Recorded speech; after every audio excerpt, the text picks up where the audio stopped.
ভয় খাওয়ার জিনিস পৃথিবীতে কোনো কিচ্ছু নাই। আপনি আপনার আব্বাকে সম্মান করুন, রেসপেক্ট করুন, কিন্তু ভয় আল্লাহকে খাবেন। আমরা দেশের প্রধানমন্ত্রীজিকে সম্মান করি, চেয়ারটার দাম আছে, কিন্তু রেসপেক্ট করি, ভয় খাই না, ভয় আল্লাহকে খাই। দেশের আমার রাজ্যের যিনি মুখ্যমন্ত্রী, তিনাকে রেসপেক্ট করি, সম্মান করি, পদের দাম আছে। তিনি এখন তাকে আমরা নির্বাচিত করেছি ভোট দিয়ে, অর্থাৎ তিনাকে সম্মান করব। ভয় আল্লাহর কসম, আল্লাহকে খেতে হবে, বাকি কেউকে নয়। সবাই ভয় কাকে খাবেন? কথা বলেন, আল্লাহকে। কিন্তু দুঃখের বিষয়, বর্তমানে মানুষকে ভয় খায়। ঠিক বললাম না ভুল বললাম? কেমন ভয় খায় প্রমাণ দেব আমি। এখন যেদিকে আপনি শক্তিশালী ভাবছেন, আমি শক্তিশালী ভাবছি, অনেকজন বলে না এলাকায় আমার মতো মরদ কেউ নেই, আমাকে সবাই ভয় করে, অনেকজন বলে গর্ব করে। আমার এলাকায় একদিন হোটেলে আমি চা খাচ্ছি, 10-12টা ছেলে, সেই ছেলেটা পায়ের ওপর এরকম পা চাপিয়েছে হোটেলে, তার বন্ধুদিকে বলছে এই এলাকায় কিন্তু আমার উপরে কেউ কথা বলতে পারে না, আমি যা বলবো তাই। তো আমাকে দেখা মাত্র বলে হুজুর আসসালামু আলাইকুম। আমি বললাম শোনো, তুমি নিজেকে মরদ বলছো, আর কোরআন কি বলেছে জানো মানুষের সম্পর্কে? আল্লাহর কসম, আল্লাহ কোরআনে বললেন ইন্নাল ইনসানা খুলিকা হালুয়া, আমি মানুষকে অসহায় আর দুর্বল সৃষ্টি করেছি, মানুষ সবল নয়।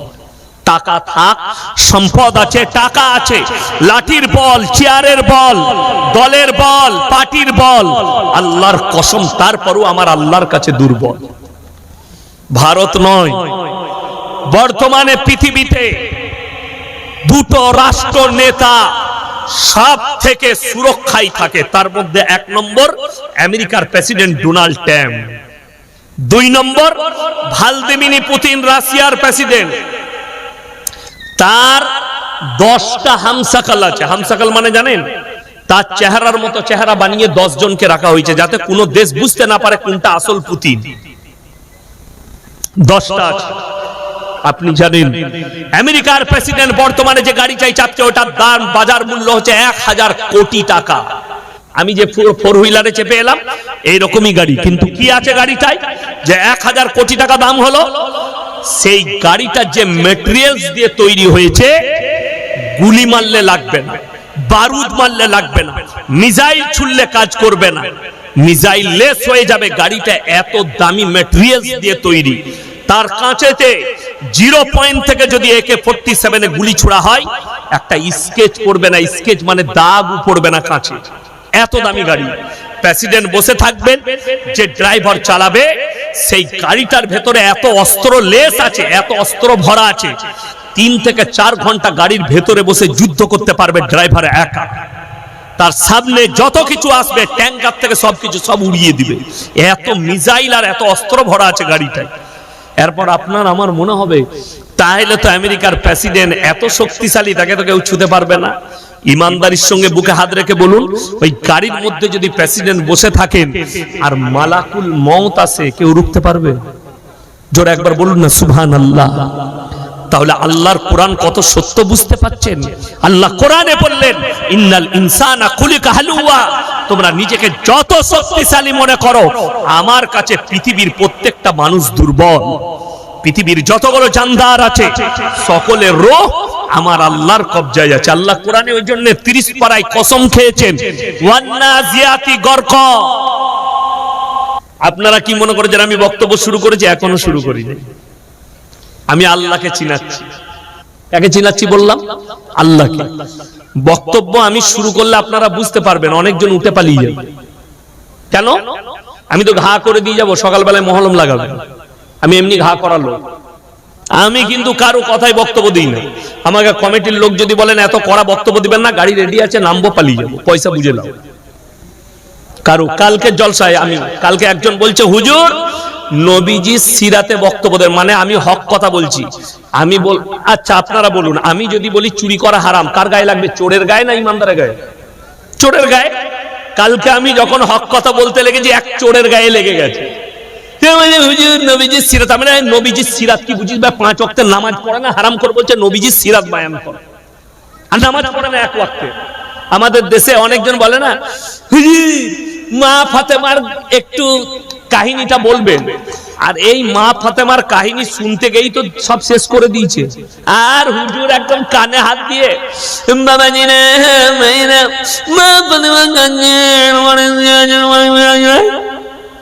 শেষকালে সকালবেলায় বলছে কি বুঝলে? সুরেতে জলসা শেষ, বুঝলি কি? বলে হুজুর বুঝি নাই, হুজুরের গলাটা ভালো ছিল, দিয়ে কবরে মার খাবি তুই। মেদিনীপুরে জলসা করতে গেছি, 12টা থেকে 2টো টাইম দিয়েছি। আমি বললাম 12টার পরে আমি জলসা করি না। তো আমার সাথী দাওয়াত দিয়েছিল, আমি বললাম আজকের মতো করছি, জীবন আমাকে কেউ দাওয়াত দাও না। ওই এলাকায় আমি জলসাও লিই না। গেলাম, আমার আগে একজন হুজুর সাহেব চেপেছে 10টা থেকে 12টা, একটা পাখির গল্প ধরেছে, পাখির।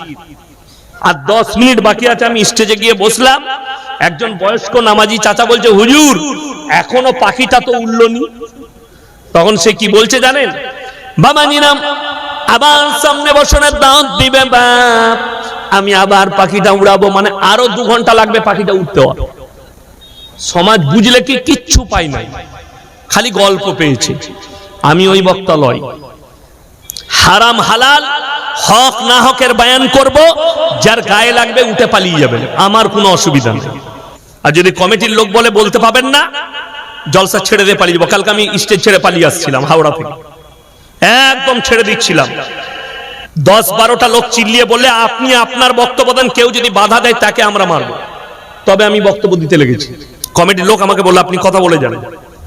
আমি কারো বাঁয়ে বোয়ানো লোক, আল্লাহর কৃপায় চলুন। আমি যে বক্তব্য দিচ্ছি এখনো শুরু করিনি, আমি খালি আল্লাহকে চিনাচ্ছি। আমার বন্ধুগণ, আমার ভাই, আল্লাহ তাআলা এই দুনিয়াকে বিনাশ করবেন, মানুষের এতটুকু ক্ষমতা নেই। এত শক্তিশালী যেদিকে দেখছেন, শুধু তাই নয়, ওই জন্য আমি বলে যাব আল্লাহ টাকা দেখ, মাল দেখ, সম্পদ দেখ। জানেন আপনি ইয়াসিনকে দেখছেন, ইমাম সাহেবকে দেখছেন, আমার পাশে মৌলবি দেখছেন, ডাক্তার মাস্টার দেখছেন, ইমানদারির সঙ্গে কেউ বলতে পারবেন এখানে যাদের বাচ্চা হয়নি বিয়ে হয়েছে, যাদের বাচ্চা হবে, কেউ বলতে পারবেন যার স্ত্রীর পেটে বাচ্চা আছে যে আমার বেটা জন্ম নিয়ে ডাক্তার হবে, মাস্টার হবে, কেউ গ্যারান্টি দিতে পারবে? কথা বলেন, পারবে না। এই কথাটা আজকের নয়, ইয়াসিনের নয়, 1450 বছর আগে আল্লাহ কোরআনে মানুষকে স্মরণ করিয়েছে যে অহংকার জমিনের উপরে করো না। কেন?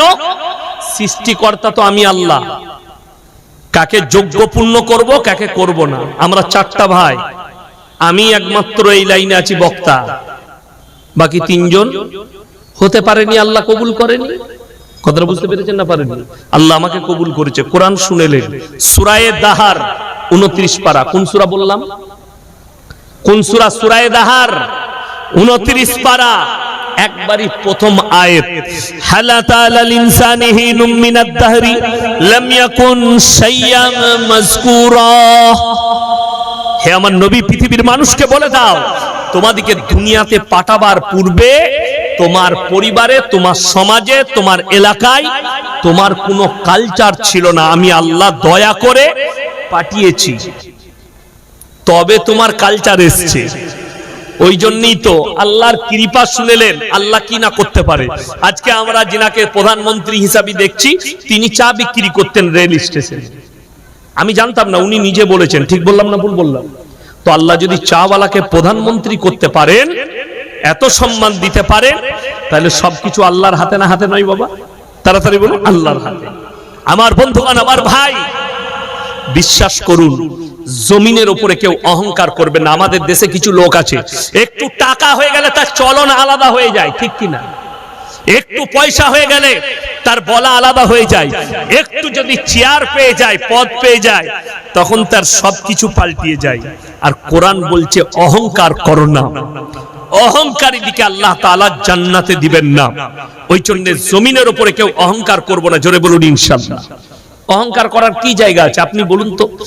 এই 3টে। নাম্বার 1 আল্লাহর, কোনটা? রূহটা। শরীরটা কবরে দেওয়ার পরে পোকামাকড়ে খাবে না? খাবে না? কথা বলে, কে খাবে? পোকামাকড়ে। আপনার হাড্ডি মাটি খেয়ে নেবে, মাংসগুলো পোকামাকড় কীট পতঙ্গ খাবে। তাইলে আপনার কি রইল? আল্লাহর কসম, আপনার যেটা থাকবে সেটা হচ্ছে আমাল। আর এই আমলটার বাংলা অর্থ হচ্ছে কর্ম। যারা ভালো কর্ম করবে নিয়ত করুন আজ থেকে ভালো কাজ করব, জোরে বলুন ইনশাআল্লাহ। কোরআনে অপর জায়গায় আছে মান আমিলা সালিহান ফালিনাফসি ওয়া মান আসাআ ফাআলাইহা, যে বা যাহারা ভালো কাজ করবে আল্লাহ তাদেরকে পুরস্কার দিবেন, জোরে বলুন সুবহানাল্লাহ। যে বা যাহারা খারাপ কাজ করবে আল্লাহ তাদেরকে তিরস্কৃত করবে, মানে অসম্মান করবেন। তাহলে আল্লাহর কাছে ভালো কাজের দাম আছে না খারাপ কাজের? ভালো কাজে কর্মটা ভালো হতে হবে। আল্লাহ কালো দেখবেন না, সাদা দেখবেন না, মৌলবি মোল্লা পীর ফকির দেখবেন না, তার কর্মটা ভালো হতে হবে, কাজটা ভালো হতে হবে, তবে আল্লাহর কাছে জায়গা পাবেন। লোকটা একদিনও স্কুলে যায়নি কিন্তু সেই ব্যক্তি মুমিন, আল্লাহর ইবাদতে জিন্দেগি গুজার করেছে, হালাল হারাম বেঁচে চলেছে। এই লোকটা ওই শিক্ষিত ঘুষখোর, সুদখোর, ঘুষখোর, বেঈমান শিক্ষিত থেকে দামি লোক আল্লাহর কাছে এই ব্যক্তি। সব রকমের শিক্ষা আছে, সৌন্দর্যতা আছে, পদ আছে, কিন্তু বেঈমান। আর একটা লোকের কাছে কোনো শিক্ষা নেই, সে কিন্তু ইমানদার। আল্লাহর কাছে ইমানদারের দাম আছে, ওই শিক্ষিতর আল্লাহর কাছে দাম। আমার বন্ধুগণ, আমার ভাই, অনুরোধ করে বলছি সবাই নেক আমল করব, বলুন ইনশাআল্লাহ। আচ্ছা হাত তুলে বলুন আল্লাহকে কে কে বিশ্বাস করেন, জোরে একবার বলুন। ইনশাআল্লাহ সবাই করব তো, জোরে বলুন ইনশাআল্লাহ। হ্যাঁ, আল্লাহকে বিশ্বাস করবেন। আমার বন্ধুগণ, আমি এরপরে বক্তব্য শুরু করব, তার আগে একটু অনুরোধ করব, এই যে ফাঁকা জায়গাটা পূরণ করেলেন, একটু আল্লাহর ওয়াস্তে আপনারা উঠে একটু এগিয়ে আসুন। আমি আপনাদেরকে অনুরোধ করছি, এই যে ভাই একটু উঠে আসুন, এই ফাঁকা জায়গা, এখানে কিছু পড়ে আছে কি নোংরা, যদি না থাকে তো একটু আল্লাহর ওয়াস্তে উঠে আসুন। মাশাআল্লাহ, পেছনের ভাইরা জায়গা পাবে, উঠে চলে আসুন। তো এই যে উঠে চলে আসুন, জায়গাটা পূরণ করুন, জায়গাটা পূরণ করুন, উঠে আসুন, ফাঁকাটা পূরণ করে দেন। এই যে পেছনে যারা দাঁড়িয়ে আছেন ঢুকে বসে যান, আপনারা উঠে আসুন। আরে ভাই উঠেন না, একটু উঠে আসুন। আপনার প্রয়োজন পড়লে আপনি চলে যাবেন, পিশাব লাগলে, পায়খানা লাগলে হাজত সারতে যাবেন, কোনো অসুবিধা নেই। আপনি মনে করবেন না যে সামনে বসলে আমি উঠে যেতে পারবো না, অবশ্যই যার হাজত লাগবে উঠে চলে যাবেন, কোনো অসুবিধা নেই। খালি ফাঁকা জায়গাটা পূরণ করেলেন আল্লাহর ওয়াস্তে। পেছনের ভাইরা এসে বসতে পারবেন না, এলে জায়গা পাবেন। ভাই মাশাআল্লাহ, মাশাআল্লাহ, উঠে আসুন, জাযাকাল্লাহ, জাযাকাল্লাহ, উঠে আসুন, মাশাআল্লাহ। হ্যাঁ, আমি যেটা বলছিলাম যে আল্লাহকে যদি সবাই বলে আমরা বিশ্বাস করি, আল্লাহ যে হুকুম দিয়েছে সে হুকুম মানতে হবে না, হবে না বাবা? মানতে হবে। আল্লাহ যেগুলো নিষেধ করেছেন করা যাবে, করা যাবে না। আপনি বলছেন মুহাম্মদ সাল্লাল্লাহু আলাইহি সাল্লামের উম্মত, আর মুহাম্মদ সাল্লাল্লাহু আলাইহি সাল্লামের উম্মত হতে গেলে নবীজির আদর্শ মানতে হবে না, হবে না?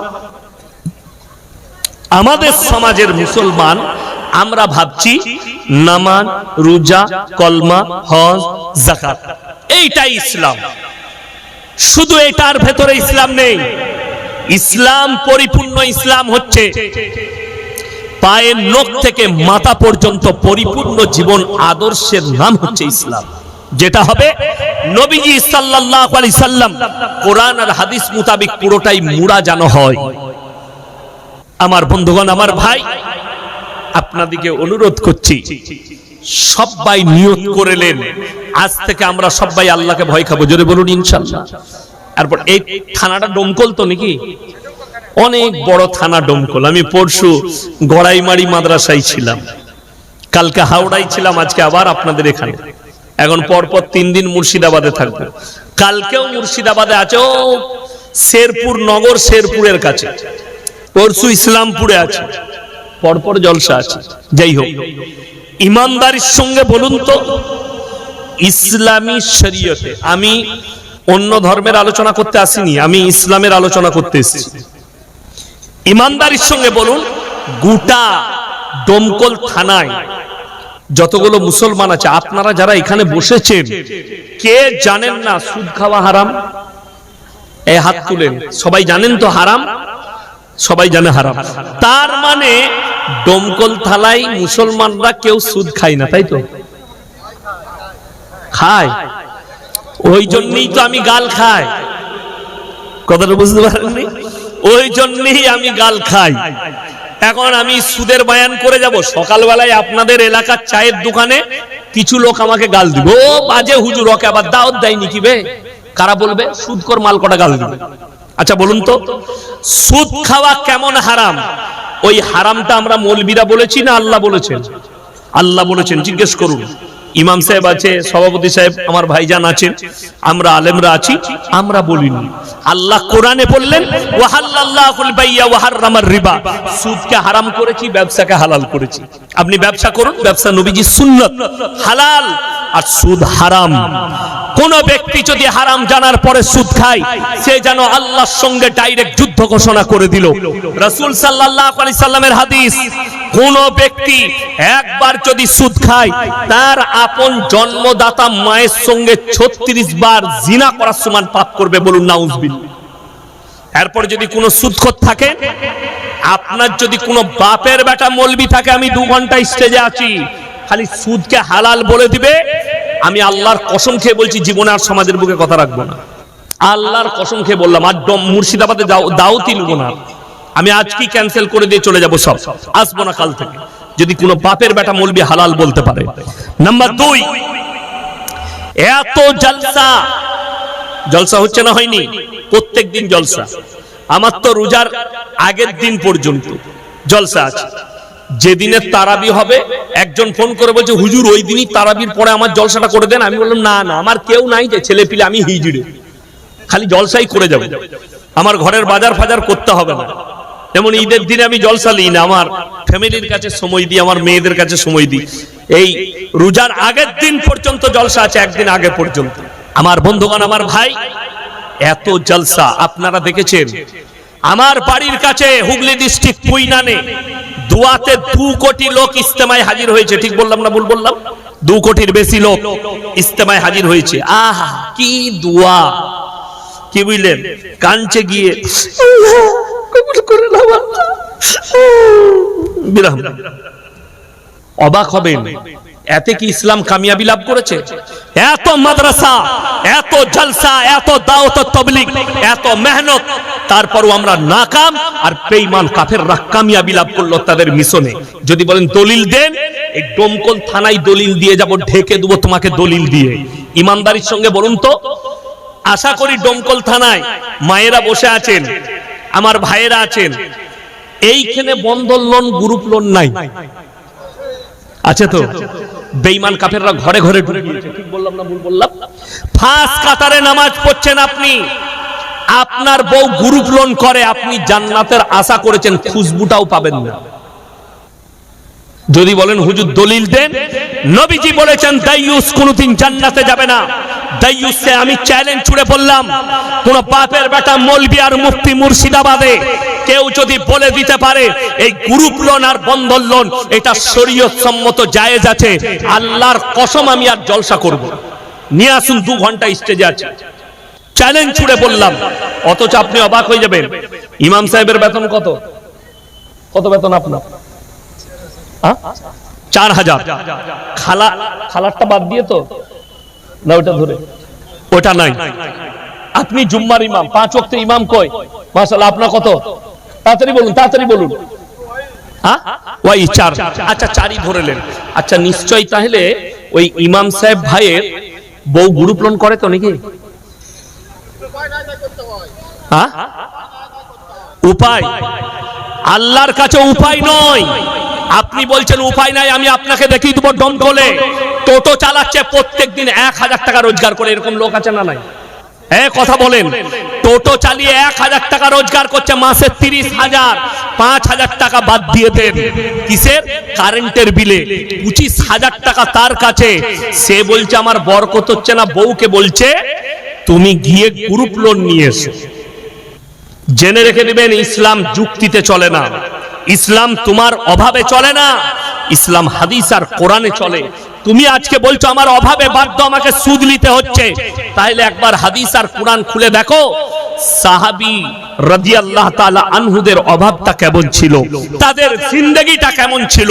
তুমি রাসূলের উম্মত নিজেকে বলছো, সুদের উপরে টিকে আছো। আমার ভাই, যদি ওই গ্রুপ লোনটা হালাল হতো, বাই ক্যামেরা বলছি, আমার এলাকায় খোঁজলেন ইয়াসিন সাহেবের স্ত্রী গ্রুপ লোনের ব্যবসা করে কিনা, বন্ধন লোনের ব্যবসা করে কিনা, একবার খোঁজলেন। আপনাকে যে মৌলবি বলেছে করা চলবে, সেই মৌলবির গিরেবানটা ধরে আল্লাহ জাহান্নামে নিক্ষেপ করবে। এটা মাথায় রাখবেন, যেহেতু হারাম, হার হালতে হারাম। আল্লাহ ব্যবসা করতে বলেছে, আলু ব্যবসা করুন, পেঁয়াজ ব্যবসা করুন, সবজি ব্যবসা করুন, 200 টাকা রোজগার করবেন। আল্লাহর কসম মরণের পরে কবরটা ঠিক থাকবে। ইমানদারির সঙ্গে একটা কথা বলছি, চায়ের দোকান আছে না নাই? সব গ্রামে চায়ের দোকান আছে। একটা সুদখোর ব্যক্তি মারা গেল, দুনিয়া ছেড়ে চলে গেল, তার বেটা চায়ের দোকানে দাঁড়িয়ে বলতে পারবে আমার বাপ জীবনে হারাম খায়নি? কথা বলেন, পারবে না। কিন্তু ইমানদারির সঙ্গে শুনেলেন, একটা লোক সবজি ব্যবসা করেছে, তার বেটা দিকে সম্পত্তি দিয়ে যেতে পারেনি, হালাল খাইয়ে মানুষ করেছে, তার বেটা চায়ের দোকানে গর্ব করে বলবে আমার বাপ আমাদিকে হালাল খাইয়েছে, জীবনে হারাম খাইয়ে মানুষ করেনি। এই লোকটার দাম বেশি না সুদখোরের বেটার দাম বেশি হবে? আপনারা বিচার করুন। এরপরে হাদিস শুনেলেন, নবীজি সাল্লাল্লাহু আলাইহি সাল্লাম বললেন, যারা নিজেদের সন্তানের মুখে হারাম লুকমা তুলে দিবে তারা কখনো নেক সন্তান হতে পারে না। দাইয়ুস জান্নাতে যাবে না। দাইয়ুসকে, যে নিজের বিবিকে হারাম হালাল বুঝায়নি, দিন বুঝায়নি, পর্দা বুঝায়নি, যে উদাসীন, বউ নামাজ পড়ে না, বিটি নামাজ পড়ে না, বিটি পর্দা করে না, বোন পর্দা করে না, মা পর্দা করে না, বউ পর্দা করে না, আমরা উদাসীন। লেখলেন সেই লোক যদি 5 ওয়াক্তের নামাজি হয়, তারপরেও সেই ব্যক্তি দাইয়ুস, সেই ব্যক্তি জাহান্নামে যাবে। কেমন করে? তার মা নিয়ে যাবে জাহান্নামে, তার বোন নিয়ে যাবে, তার বিটি নিয়ে যাবে, তার বউ তাকে টেনে জাহান্নামে নিয়ে যাবে। এটা হাদিস বললাম রাসূলের। আর আপনি যুক্তি দিয়ে কোন জিনিস কোনদিন ইসলাম চলে না। ইসলাম চলে রাসূল সাল্লাল্লাহু আলাইহি সাল্লামের হাদিস, কোরআন আর রাসূল সাল্লাল্লাহু আলাইহি সাল্লামের আদর্শের উপরে ইসলাম চলবে। আপনার যুক্তিতে চলবে না। আপনার অভাব যেতে পারে, বড় কষ্ট লাগে, দুঃখ লাগে। আজকে সমাজ কি করে পরিবর্তন হলো জানেন? বেঈমান কাফেররা কি করে কামিয়াবি লাভ করলো আমি আমার বর্ধমানে দেখিয়ে দেব। মুসলিমদের ছেলে লরি চালায়, ট্রাক চালাচ্ছে, গাড়িতে বালি লোড করেছে, কিংবা রামপুর হাটে পাচামিতে পাথর লোড করেছে, গাড়ি স্টার্ট করলো, হাই রোডে চেপে হোটেলে দাঁড় করালো, ঢুকেই বলছে ভাই 1 বোতল মদ দে, মদ খাওয়া হয়ে গেল। এরপর কর্মচারীকে বলছে মুরগির মাংস আর রুটি নিয়ে আয়। যখন সে বেচারা মুরগির মাংস আর রুটি এনেছে, তখন হযরত জিজ্ঞেস করছে মুরগিটা জবাই না কাটা? মানে হারাম করকে জুতো করে পিটা। আচ্ছা বলুন তো, যে লোকটা মদ খেলো তার আর এটা জিজ্ঞেস করা চলবে? সে এটাই জ্ঞান রাখেনি। কেন? তার বাবা মা দায়ী তার জন্যে। তার বাবা মা কেন? ইসলামের বুনিয়াদ রাখা হয়েছে, ইকরা বিসমি রাব্বিকাল্লাযী খালাক, শিক্ষার উপরে বুনিয়াদ রাখা হয়েছে, এডুকেশনের উপর। আজকে মুসলমান, তোমার কাছে কলম নাই, যদি আছে তো কি আছে? মদের বোতল। মুসলমান, তোমার কাছে শিক্ষা নেই, আছে তো আমার কাছে কি আছে? হেসুয়া। আমি মুর্শিদাবাদে আজ থেকে 10 বছর আগেকার, আমি এই 5 বছরের বক্তা আমি নয়, আমি 17 বছর স্টেজে আছি। লোক তো আমাকে এই 5-7 বছর চিনলো মোবাইল আসার পরে। আমি 17 বছর জলসা করছি। আমার জীবনে প্রথম জলসা এই ডোমকলের মাটিতে। জানেন কোন গ্রামে? রাজারপুর মাদ্রাসায়। রাজাপুর, ওই রাজাপুর মাদ্রাসা আমি প্রথম এসেছি। পরপর 3 বছর এসেছি, 17 বছর জলসা করছি। পেপারে দেখেছি একটা ডিমকে, মুরগির ডিমকে কেন্দ্র করে 11টা মার্ডার মুর্শিদাবাদে। একটা আম পাড়াকে কেন্দ্র করে একটা বাচ্চা ছেলে আম পেড়েছে মালদায়, হেসুয়া করে চুটিয়ে কেটে দিয়েছে। কেন এই কাজগুলো করছে? এদের কাছে না দ্বীনি শিক্ষা আছে, না দুনিয়াবি শিক্ষা আছে। দুটোই প্রয়োজন, অথচ এর কাছে একটাও নেই। আজকে কই? একটা ডাক্তার ভালো নেই, একটা মাস্টার ভালো নেই, একটা প্রফেসর ভালো নেই। যেগুলো আছে তার মধ্যে 70টা যদি ইমানদার থাকে, 30টা বেঈমান কাফের। আমি তো কালকেই দেখছিলাম ইন্টারভিউ, ওই আইপিএস নজরুল না কি নাম, আর কোথায় বাড়ি? মুর্শিদাবাদেই বাড়ি। মানে কোথায়? ডোমকল। কোথায় বাড়ি? যেখানেই বাড়ি হোক, লোকটা নাস্তিক, মুসলমান লয়। আমার কাছে মুসলমান বলা যাবে না। কেউ যদি দলিল দিতে পারেন তাকে ফোনটা লাগান, আমি কথা বলবো এক্ষুনি, নম্বর থাকে। সে সেদিনে বলেছে যে মাদ্রাসায় পড়াশোনা করে বৈজ্ঞানিক হয় না, জ্ঞানী হয় না, এরা দুনিয়া সম্পর্কে কিছু জানে না। আমি বলবো নজরুল বাবু একবার আমাদের মতো মৌলবীর সাথে বসুন। আপনি কাঠ মৌলবীর কাছে গিয়েছেন, বাপের বেটা মৌলবীর কাছে এখনো যাননি। যদি হিম্মত থাকে, তোমার থেকে বড় নাস্তিক জাবেদ আখতার কলকাতার একটা মসজিদের ইমাম সামাই নাদবির সঙ্গে দিল্লির মাটিতে বসেছিল, কুত্তার মতো হেরে ঘর গেছে, কুত্তার মতো হেরেছে। সে বলেছিল আল্লাহ বলে কেউ নেই। সামাই নাদবি প্রমাণ করিয়েছে সৃষ্টিকর্তা বলে একজন আছে, আল্লাহ বলে একজন আছে। এমন কি যারা বলে মৌলবীরা ইংরেজি জানে না, শিক্ষা নেই, কি বলেছে জানেন? এমন একটা ইংরেজি ওয়ার্ড বলেছে, সে কি বলছে, मुफ्ती साहब माफ कीजिएगा, आप इतने डिफिकल्ट अंग्रेजी बोले हमें समझ में नहीं आया, थोड़ा आसान अंग्रेजी में सवाल करेंगे। जोरे बोलूं सुभान अल्लाह। जे इंग्रेजी बुझते पारे ना, से हमार अल्लाह के की करे चिनबे, से सृष्टिकर्ताके की करे चिनबे। मुखटा बांगला पांच হয়ে ঘর গেছে যাবি ডাক্তার। ও নিয়তি করে লিচে মৌলবীদের সাথে বসা যাবে না। একটা খালি আমি আলেমদের তালবিলিমদের বরকত বলি। আমরা বুকা তো, উত্তর প্রদেশে একটা মাদ্রাসার ছাত্র, তারা 10-12 জন ঘুরতে গেছে। কোথায়? রাস্তায়, বাজারে। একজন ভালো উকিল সাহেব তাদেরকে ধরেছে, এই মাদ্রাসায় মূর্খ আর বুকা ছেলে দিকে দেয়, তোদেরকে একটা প্রশ্ন করব, বলতে পারবি? তাদের মধ্যে একটা ছেলে ছিল ডেঞ্জার। সে বললে, স্যার আমি বলে দেবো, বাতাইয়ে কা বাত হ্যায়। পাশে একটা পুকুর ছিল, পুকুর খাল।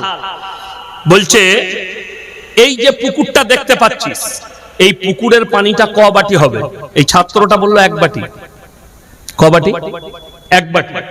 বলে ওই জন্য তোর বাম্মা মাদ্রাসায় দিয়েছে। বলে আমিও চিন্তা করছি কোন মূর্খ আপনাকে উকিল বানিয়েছে। বলে কেন? বলে আপনি বলেছেন ক বাটি হবে, বাটির মাপ বলেছেন, আমি পুকুরটার সমান একটা বাটি আনবো, 1 বাটি হবে। কথাটা বুঝতে পারেননি? সে তো যুক্তি দিয়েছে। এইটা হচ্ছে মাদ্রাসার তালবিলিম। আমরা কোন ছেলেগুলোকে পাই জানেন? খুঁড়াটা, বেকাটা, টেরাটা, কানাটা।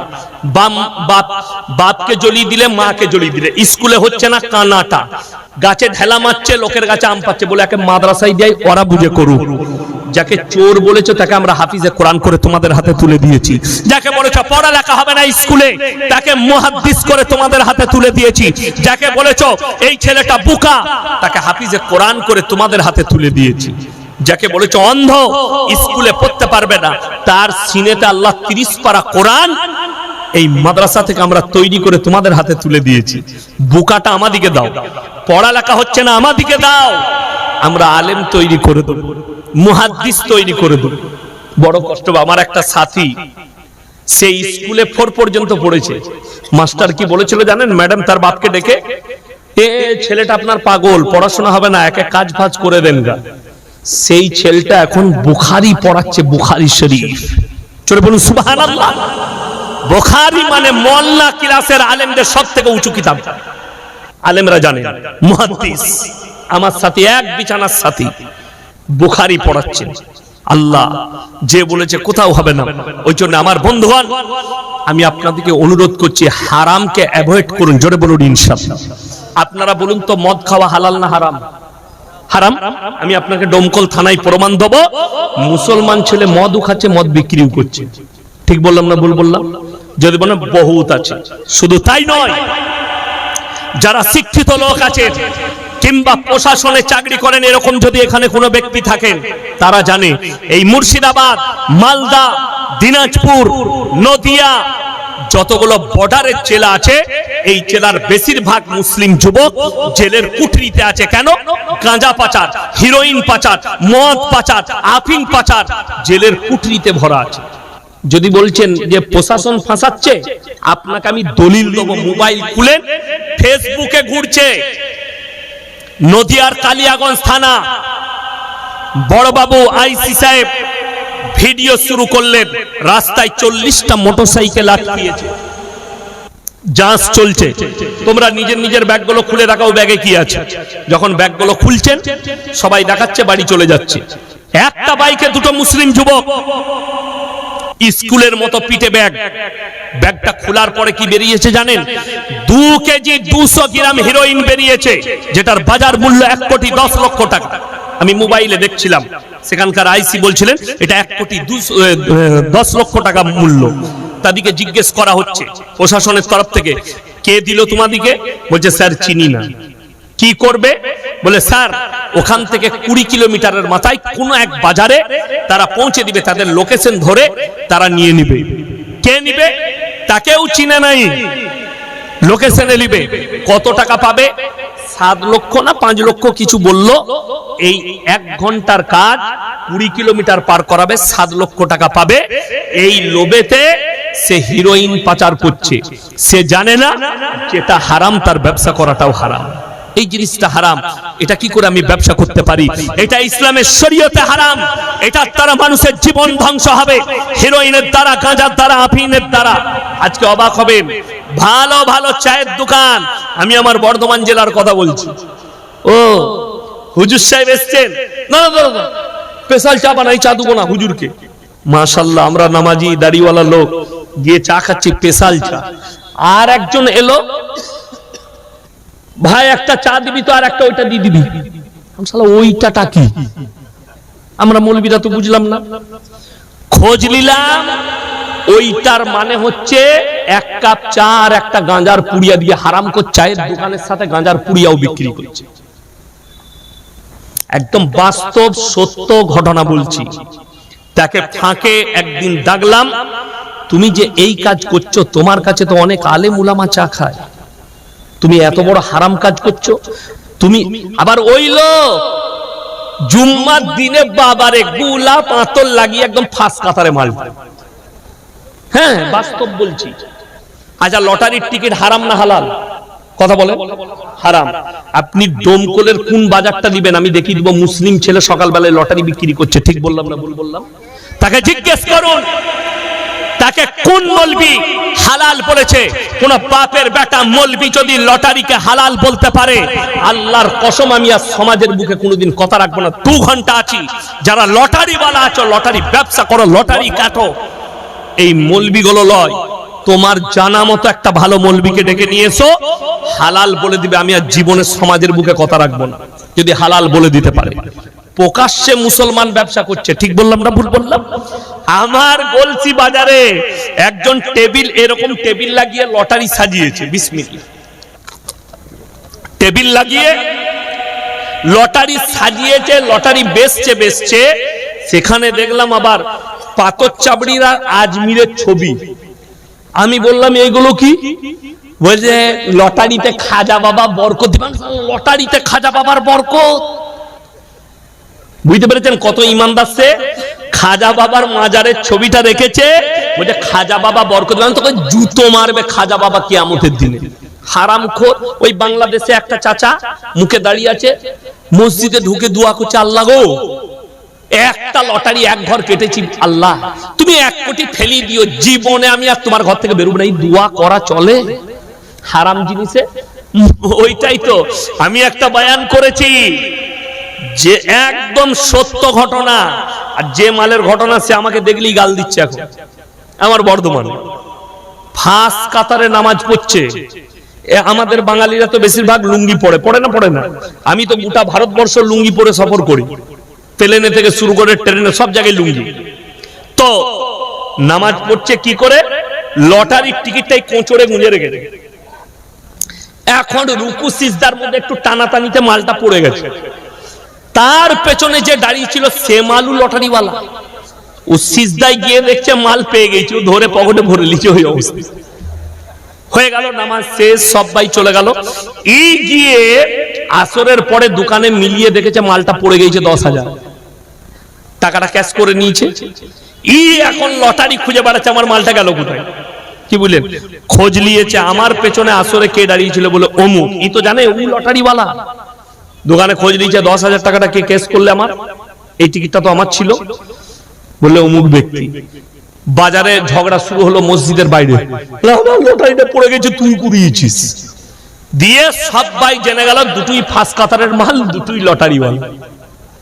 নাউজুবিল্লাহ। এ হালাল মনে করে শুনেলেন আল্লাহর রাসূল সাল্লাল্লাহু আলাইহি সাল্লামের হাদিস, তোমরা বুঝতে পারবে দাজ্জাল আসার সময় হয়েছে। সাহাবীরা বলেন, ইয়া রাসূলুল্লাহ, কখন? যখন তোমরা দেখতে পাবে মুসলমানরা হারাম জিনিসগুলোকে হালাল মনে করে নিয়েছে, অবৈধগুলোকে বৈধ মনে করেছে। আজকে লটারি হারাম, যদি বলেন হারাম কেন হুজুর, তার ব্যাখ্যা দেন। লটারিওয়ালারা শুনেলেন, লটারি ব্যবসায়ীরা শোনো, সুদের ব্যবসায়ীরা শোনো, লটারি হারাম কেন? সকলে বলুন ভাগ্যের মালিক কে? আরো জোরে বলুন ভাগ্যের মালিক কে? যদি ভাগ্যের মালিক আল্লাহ হয়, অনেকজন লটারির দোকানে গিয়ে বলে, ভাই চারের ঘরটা দিস তো, ওটা আমার লাকি নম্বর। এই যে ওই টিকিটটাকে, ওই নম্বরটাকে ভাগ্য পরিবর্তন মনে করলেন। কারণ যদি আকীদা পরিবর্তন হয় যে ওই কাগজটা, ওই নম্বরের দ্বারা আমার ভাগ্য ফিরবে, তোমার ঈমান নষ্ট হয়ে যাবে, তোমাকে কালমা পড়তে হবে, ইস্তেগফার করে ফিরে আসতে হবে। যেমন বলে দিই, রেল স্টেশন, বাস স্ট্যান্ড, অনেক দেখবেন আপনি হাওড়ায় 1 নম্বর প্ল্যাটফর্মে যদি নামেন, বেরিয়ে গেলেন, ঠিক গঙ্গার কিনারায়, মানে আর কি স্টেশনের ওই পারে গঙ্গার কিনারায় মিনিমাম 50টা হারামখোর বসে থাকে। কোন মাল কটা? হাত দেখে লোকের ভাগ্য বলে। চট বিছিয়ে বসেছে, মাথায় সরষের তেল একদম দিয়ে বসে আছে। জানেন তারা হাত দেখে এরকম ফালনামা বিছিয়েছে, অ্যাটারচি খুলেছে, অ্যাটারচিতে খালি আংটির পাথর। কিসের পাথর? আংটির বিছিয়েছে। বর্ধমান থেকে যাচ্ছে, মুর্শিদাবাদ থেকে যাচ্ছে, কলকাতায় সকালে চাকরিতে যাচ্ছে, 50,000 বেতন পায়, 1 লাখ বেতন পায়। তাকে গিয়ে বলছে, দেখুন না আমার হাতটা। ওরে বাবরে, তোমার তো ভাগ্যটা খারাপ যাচ্ছে, বউয়ের সঙ্গে ঝামেলা চলছে। ই দেখলে প্রত্যেক দিনই ঝগড়া হয়, আর একটু গোলমাল চলছে। বলছে কি করতে হবে বাপ? বলে চিন্তা নেই, এই পাথরটা নিয়ে যাও, এটার আংটি করে পড়লে তোমার ভাগ্য ফিরে যাবে। এই আংটির পাথরটা নাও, তোমার বিবির সঙ্গে মহব্বত হবে। 1 লাখ বেতন পায়। কিন্তু দুঃখের বিষয় জানেন, যে 50,000 বেতন পায়, আচ্ছা আমি ইয়াসিন জলসা করতে এলাম আপনাদের এখানে, আমাকে মাঠে খেতে দিবেন না ইজ্জতের সঙ্গে দস্তরখানে মসজিদের ভেতরে দিবেন? দিবে না? দিবে না ইজ্জতের সঙ্গে।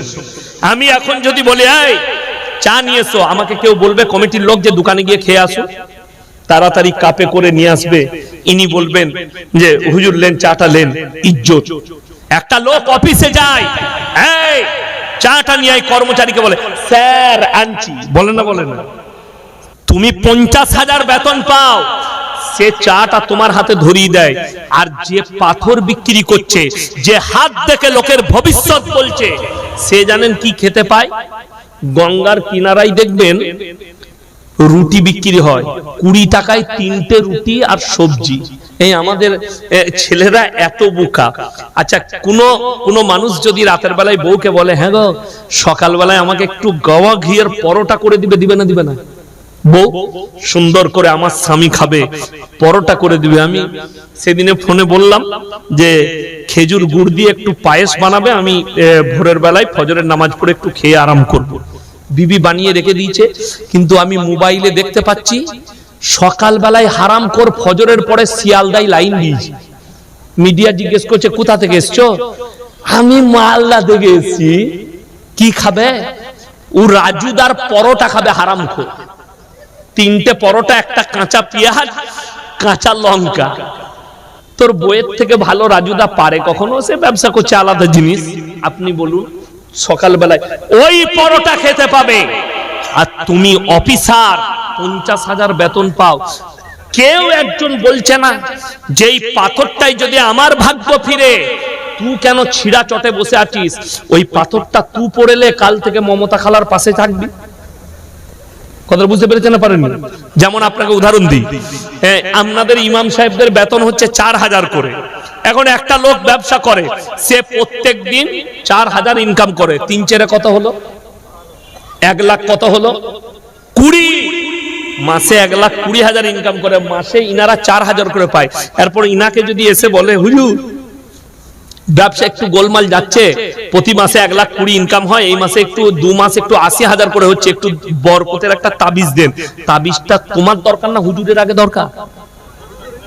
আমার আগে, আমার 4,000। আচ্ছা, পৃথিবীতে এরকম বুকা লোক কেউ আছে লোককে বড় লোক করে নিজে গরিব থাকবে? আমি লয়, কিন্তু আমি আগে বড় লোক হবো, তারপর আপনাকে করব। তো আমারই যদি 4,000 বেতন হয়, তা আমি বরকতের তাবিজ দিয়ে আপনাকে কি করে বড় লোক করব? যদি তাবিজে বরকত বড় লোক হওয়া যেত, তাহলে বর্ধমানের রাইস মিল গুলো তো আমাদের বাপ বেটার হতো, মার একটা করে তাবিজ আর একটা করে টেনে।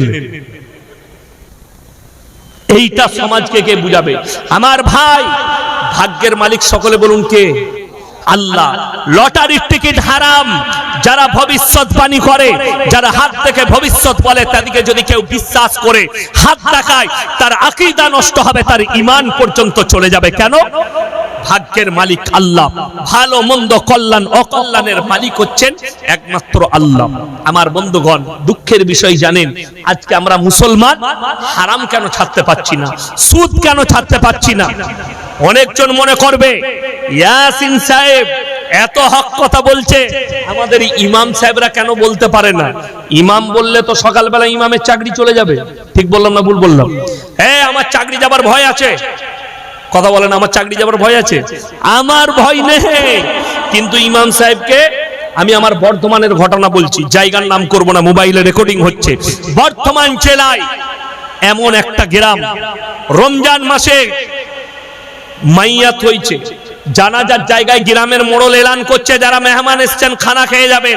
ইমাম সাহেব মাইকটা কেড়ে নিয়ে খালি এতটুকু বলেছেন যে, শোনো, রমজান মাসে খানার এলান করা হারাম। সকালবেলা ইমামকে তারপরের দিন তাড়িয়ে দিয়েছে, মসজিদ কমিটি তাড়িয়েছে। ওই এলাকায় ঈদের 1 সপ্তাহ পরে আমি জলসা করতে গেলাম। যেমনি গেছি, আমি স্টেজে বললাম, রমজান মাসে মাইয়াতের বাড়িতে খানা রান্না করা হারাম। সবাই তখন বলছে হুজুর হক কথা বলেছে। আমি বললে হক আর ইমাম বললে তাড়াবি। তার মানে কি? তোমাকে তো তাড়াতে পারবো না। আমাকে যদি আজকে বলে যে আপনি চলে যান, কালকে আবার যেখানে জলসা আছে এইটাই বলবো, আমার কি করতে পারিস করে। বুঝতে পেরেছেন না পারেননি? আমি এই কথা বলবো, হারাম হালালের কথা, তুমি মানবে মানবে, না মানবে তোমার ব্যাপার। বড় কষ্ট লাগে। এই ইমামরাও বলতে পারবে হক কথা, আপনি ইমামকে বলার অধিকারটা কেড়ে নিয়েছেন। ইমামকে বাপের গোলাম মনে করতে লেগেছে সমাজ। আমরা যেভাবে বলবো সেইভাবে চলতে হবে। এইটাই হচ্ছে কিয়ামতের মারাত্মক আলামত। শুনলেন আমার বন্ধুগণ, আমার ভাই, আজকে হারাম কেন ছাড়তে পারছি না? তার মেন কারণ জানেন? লোক ভাবছে আমি যতই সুদ খাই, যতই পাপ করি, জান্নাত ঠিক যাব। দুটো লাইন বার করেছে আমাদের দেশের লোক। কটা বললাম বাবা? দুটো। একটা হচ্ছে মাদ্রাসা মসজিদের জলসায় আদায় হয় না, হয় না অনেক জায়গায়। আমি পড়ছিলাম গলাইমারি জলসায়, আমার আগে এই আপনাদের মুর্শিদাবাদেরই শাহজাহান ভাই একজন বক্তা ভালো উঠেছে, সে আদায় করছিল সুর দিয়ে। তো এখন আপনারা শ্রোতা, আমি বক্তা, আপনারা সবাই আমার দিনী ভাই, ইমানদার ভাই, আমি কিন্তু কেউ কি চিনি না। এখন বক্তা আদায় করছে, একজন সুদের ব্যবসা করে একদম হারাম জানার পরেও সেই লোক উঠে এসে হুজুরের হাতে 2000 দিল। হুজুর এখন দোয়া করছে, আহারে বান্দারে গোনাই বসেছিল আর ছিল কি না ছিল, 2000 দিল, দিয়ে জান্নাতে ঢুকিয়ে দিল। সে দেখলে এত ভালো জান্নাত আর কোনো হুজুর দিতে পারবে না, তাহলে আমার সুদটাই ঠিক আছে, ও সুদ ছাড়বে না। নাম্বার 2, আমাদের সমাজে মানুষ যত পাপ করে মারা যাক, মিলাদ হয় না, হয় না? অনেক জায়গায় মিলাদ হয় না? আমরা ডোম করে দেখি দেবো মিলাদ হয়। 7 দিনে মিলাদ, 3 দিনে মিলাদ, 4 দিনে মিলাদ, 40-এ মিলাদ। এই মৌলবীরা আছে 40-এ মিলাদ। যদি কেউ কোরআন হাদিস থেকে এখন দলিল দিতে পারে, আমি জীবন আর বক্তব্য দেব না। সেটা যা বটে বটে, সারা জিন্দগি সুদের উপরে জীবন কাটালো, হারাম জানার পরে সারা জিন্দগি মদের ভাটিতে জীবন কাটিয়ে দিল। বড় কষ্ট লাগে। আপনি বলছেন বর্ধমান থেকে ইয়াসিন হুজুরকে দাওয়াত দিয়েছি, উনি আসবেন, আমার বাপের জন্য দোয়া করে দিবেন। হুজুর আমার বাপের মিলাদ আছে, আসবেন, 10,000 টাকা দেবো, দেশি মুরগি দিয়ে ভাত দেবো। আমি এলাম, বাবারে আপেল কলা খাসির মাংস দিয়ে রুটি আর পোলাও চালিয়ে দিলাম। এরপরে দোয়া, আল্লাহ তুমি জান্নাতুল ফিরদাউস দান করো, আল্লাহ জান্নাতের আলা মাকাম দান করো। দোয়া হয়ে গেল। আমি যখন চলে যাচ্ছি, গ্রামের একজন নামাজি চাচা আমাকে বললে, হুজুর কানে কানে কথা আছে। কি বাপ? যাকে জান্নাতে ভরলেন মালটা পাক্কা সুদ করছিলাম না। তোবা তোবা তোবা, কাকে জান্নাতে দিলাম আমি তো জানতামই না, খেয়েও ফুটিয়ে দিলাম। বড় কষ্ট লাগে। আপনার মাথায় ব্রেনে আঘাত লাগবে আমার কথাটা, আপনার বুকে আঘাত লাগবে। আপনার ছেলে সারা জীবন সুদের উপরে জীবন কাটিয়েছে। আমার বন্ধুগণ, আমার ভাই, আমি আমার বাপের দলিল দেবো না, আমার দাদর দলিল দেবো না। গোটা পৃথিবীর যিনি শ্রেষ্ঠ ব্যক্তি হযরত মুহাম্মদ মুস্তাফা, সকলে জোরে বলুন সাল্লাল্লাহু আলাইহি ওয়াসাল্লাম। নবীজি সাল্লাল্লাহু আলাইহি সাল্লামের থেকে দামি লোক পৃথিবীতে কেউ আছে বাবা? কিয়ামত পর্যন্ত কেউ আসবে?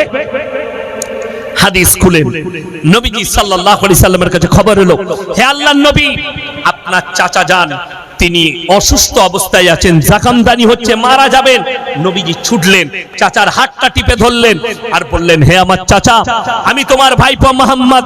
আল্লাহর নবী, একবার খালি কলমাটা পড়ে নাও, আমি আল্লাহর কাছে তোমার জন্য কেঁদে কেঁদে ক্ষমা চেয়ে নেব। আমার নবীজি চাচা যান উত্তর দিলেন, হে আমার ভাইপো, আমি যদি বার্ধক্যে কলমা পড়ে ফেলি, লোকে বলবে মৃত্যু ভয়ে কলমা পড়েছি, তাই আমি কলমা পড়তে পারবো না। আমার আল্লাহ রাব্বুল আলামিন সঙ্গে সঙ্গে জিবরিল আমিনকে পাঠালেন। কোরআনে আছে, ইন্নাকা লা তাহদি মান আহবাবতা ওয়ালাকিন্নাল্লাহা ইয়াহদি মান ইয়াশা। হে আমার নবী, হিদায়াতের মালিক হচ্ছি একমাত্র আমি আল্লাহ। আমার ইচ্ছা নেই তোমার চাচা কলমা পড়তে পারবে না। আল্লাহর নবী চাচা দুনিয়া ছাড়লেন। এরপর আল্লাহর নবী বলছেন, ওগো আল্লাহ, তুমি আমাকে যতদিন না নিষেধ করবে, আমি আমার চাচার জন্য কেঁদে কেঁদে ক্ষমা চাইব। আল্লাহর নবী ক্ষমা চাইছেন কার জন্য? নিজের চাচার জন্য। আল্লাহ, আমার চাচাকে ক্ষমা করে দাও, আমার চাচাজানকে ক্ষমা করে দাও। আল্লাহ তাআলা জিবরিল আমিনকে পাঠালেন। মা কানা লিন-নাবিয়্যি ওয়াল্লাযীনা আমানু আন ইস্তাগফিরু লিল মুশরিকিন ওয়ালাউ কানু উলি কুরবা। হে আমার নবী শোনো, যারা মুশরিক হয়ে বেঈমান কাফের বদ্দিন হয়ে মারা গেছে, তাদের জন্য দোয়া করতে পাবে না, যদিও তারা তোমার নিকটতম আত্মীয় হয়। এটা কোরআন। নবীজিকে আল্লাহ নিষেধ করলেন, তোমার চাচা বদ্দিন হয়ে মুশরিক কাফের হয়ে মারা গেছে, তার লেগে দোয়া করা যাবে না। আপনি ভেবে দেখুন, নবীজি সাল্লাল্লাহু আলাইহি সাল্লামকে আল্লাহ নিষেধ করলেন, তোমার চাচার জন্য দোয়া বন্ধ করে দাও। তাহলে আমি কোন ক্ষেতের মুলি? তোমার বেটা গাঁজার ওপরে, মদের ওপরে জীবন কাটিয়েছে, আর তুমি বলছেন হুজুর মিলাদ পড়িয়ে দোয়া করে জান্নাতে দাও। তোর হুজুর মার খাবে আর তুইও খাবি, রেডি থাক। চলুন, 5 ওয়াক্তের নামাজ পড়া ফরজ না ফরজ নয় বাবা? জোরে বলুন, ফরজ। আজকে দুঃখ লাগে আমাদের সমাজে 100টার মধ্যে 90টা লোক বেনামাজি। ঠিক বললাম না ভুল বললাম? নামাজি পড়ে না। আবার নামাজি 3টে কোয়ালিটি আছে, যেগুলো আছে, যে নামাজি আছে তার 3টে কোয়ালিটি। একটা হচ্ছে 5 ওয়াক্তের আলহামদুলিল্লাহ, আর একটা হচ্ছে জুম্মা, আর একটা হচ্ছে ঈদ আর বকরা ঈদ। ঈদের দিনে, ঈদের ময়দানে সব থেকে লাপাই কারা বেশি? হ্যাঁ, ওই মাল কটায় জীবনে জানে না, শুধুমাত্র ঈদের দিনে যাবে, নিয়ে পেছনে কাতার, হুজুর নিয়তটা একটু বলে দেন তো। নিয়ত নিয়ে কি করবি? দরুদ শরীফ যা। আমি যেখানে নামাজ পড়াই 20,000 লোক নামাজ পড়ে, আমাকে একজন উঠে এসে বলছে, হুজুর একটু নিয়তটা বলবো। আমি মোটেই বলবো না। আমার কি করতে পারবি বল? আমি বলবো? বলছে বলো। আমি দরুদ শরীফ জানিস? হাতে হাতে রুকু সিজদায় কি পড়তে হয় জানি না। তুই গিয়ে খালি মাথা টক্কর হয়ে যাবে। সাদা লাল তোয়ালি, সাদা জামা, সাদা লুঙ্গি, সাদা গেঞ্জি, সাদা আন্ডার প্যান্ট, আতর লাগিয়ে চলে এসছে। কিন্তু দুঃখ কি? তোয়ালিটা শাশুড়ি, জামা শাশুড়ির, গেঞ্জি শাশুড়ির, আন্ডার প্যান্ট শাশুড়ির, লুঙ্গি শাশুড়ির। বলে তোর কি আছে? বলছে আমার কিছু নাই, ন্যাং তো লোকটা খালি আমি দিয়ে ও জান্নাতে। হারাম করতু হিজড়ে, তুই মরদ কি করে হলি? 20 রমজান থেকে বউকে বলছে ফোন খান লাগা না, বলে কেন গো? বলে ঈদিটা এখনো এলো না যে ঈদই লিবে হারাম খোর। আর অনেক বিয়াই বিয়ান আছে, বেটার বিয়ে দিয়েছে, বেটাকে বলছে ফোনটা করলি কেন? বিয়ানরা সেমুই পাঠাবে। তুই এমন বেটা পয়দা করেছো, তুমি হিজড়ে পয়দা করেছো, সেমুই কিনার পয়সা নাই, বিয়ানের সেমুইও ঈদ করবে। নাউজুবিল্লাহ, বড় কষ্ট লাগে এই নামাজি। আর একটা আছে, তারা জীবনে নামাজ পড়ে না, কিন্তু দুঃখের বিষয় চায়ের দোকানে তাদের ফুটানি আলাদা। সকালবেলায় নামাজিরা দাঁড়িয়েছে, ইমাম সাহেব গেছে, ভাই নামাজ পড়ো না কেন? ও নামাজ না পড়তে পারি, তোমাদের থেকে ইমানটা আমারই ভালো আছে, এরকম মাল আছে না? না গাদা, নামাজ পড়তে না পারি, ইমান তোমাদের থেকেই ভালো আছে।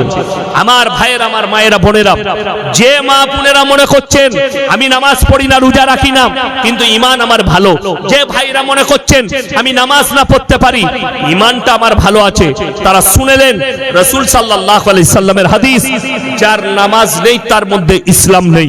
কোরআন বলছে তারা কিভাবে জাহান্নামে যাবে, শুনে রেখে দেন। ভালো কাজ করেছে, সব করেছে, সে দাবি করেছে আমি ইমানটা আমার ঠিক আছে, আমি নামাজ না পড়তে পারি, তারা কিভাবে জাহান্নামে যাবে? আল্লাহ কোরআনে বললেন একটা দল জান্নাতের দিকে যাবে আর এক দল জাহান্নামের দিকে যাবে। কোরআন বলছে, আল্লাহ তাআলা কোরআনে বললেন এই জান্নাতীরা জাহান্নামের দিকে দাঁড় করিয়ে দেবে। কি বলে? ফি জান্নাতি ইয়াতাসাআলুনা আনিল মুজরিমিনা মা সালাকাকুম ফি সাকার। এই জাহান্নামী ভাইরা দাঁড়াও, তোমরা সাকার নামক জাহান্নামে যাচ্ছ, কারণ তারা উত্তর দেবে, এক নম্বর, ক্বালু লাম নাকু মিনাল মুসাল্লিন, আমরা নামাজি মুসল্লিদের মধ্যে ছিলাম না, আল্লাহ তাই আমাদেরকে জাহান্নামে পাঠিয়েছেন। বড় কষ্টের সঙ্গে, ওয়ালাম নাকু নুতিমুল মিসকিন, আর আমরা এতিম মিসকিনকে খানা খাওয়াইতাম না, তাই আল্লাহ জাহান্নামে পাঠিয়েছে। ওয়া কুন্না নাখুদু মাল খাইদিন, আর দাড়ি টুপি নামাজি মুসল্লিদিকে দেখে হাসি ঠাট্টা বিদ্রুপ করত, তাদের সঙ্গে সাথ দিতাম, তাই আল্লাহ আমাদেরকে জাহান্নামে পাঠিয়েছেন।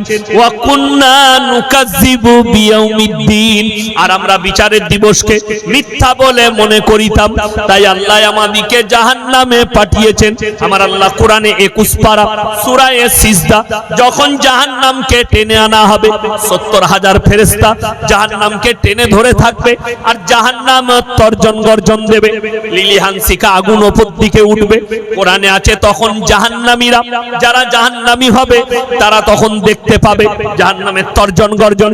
কোরআনে আছে তারা তখন আল্লাহর কাছে অঙ্গীকার করে বলবে, রব্বানা ইয়াবসারনা ওয়াসামিনা ফারজিনা নামাল সলিহা ইন্না মুকিনুন।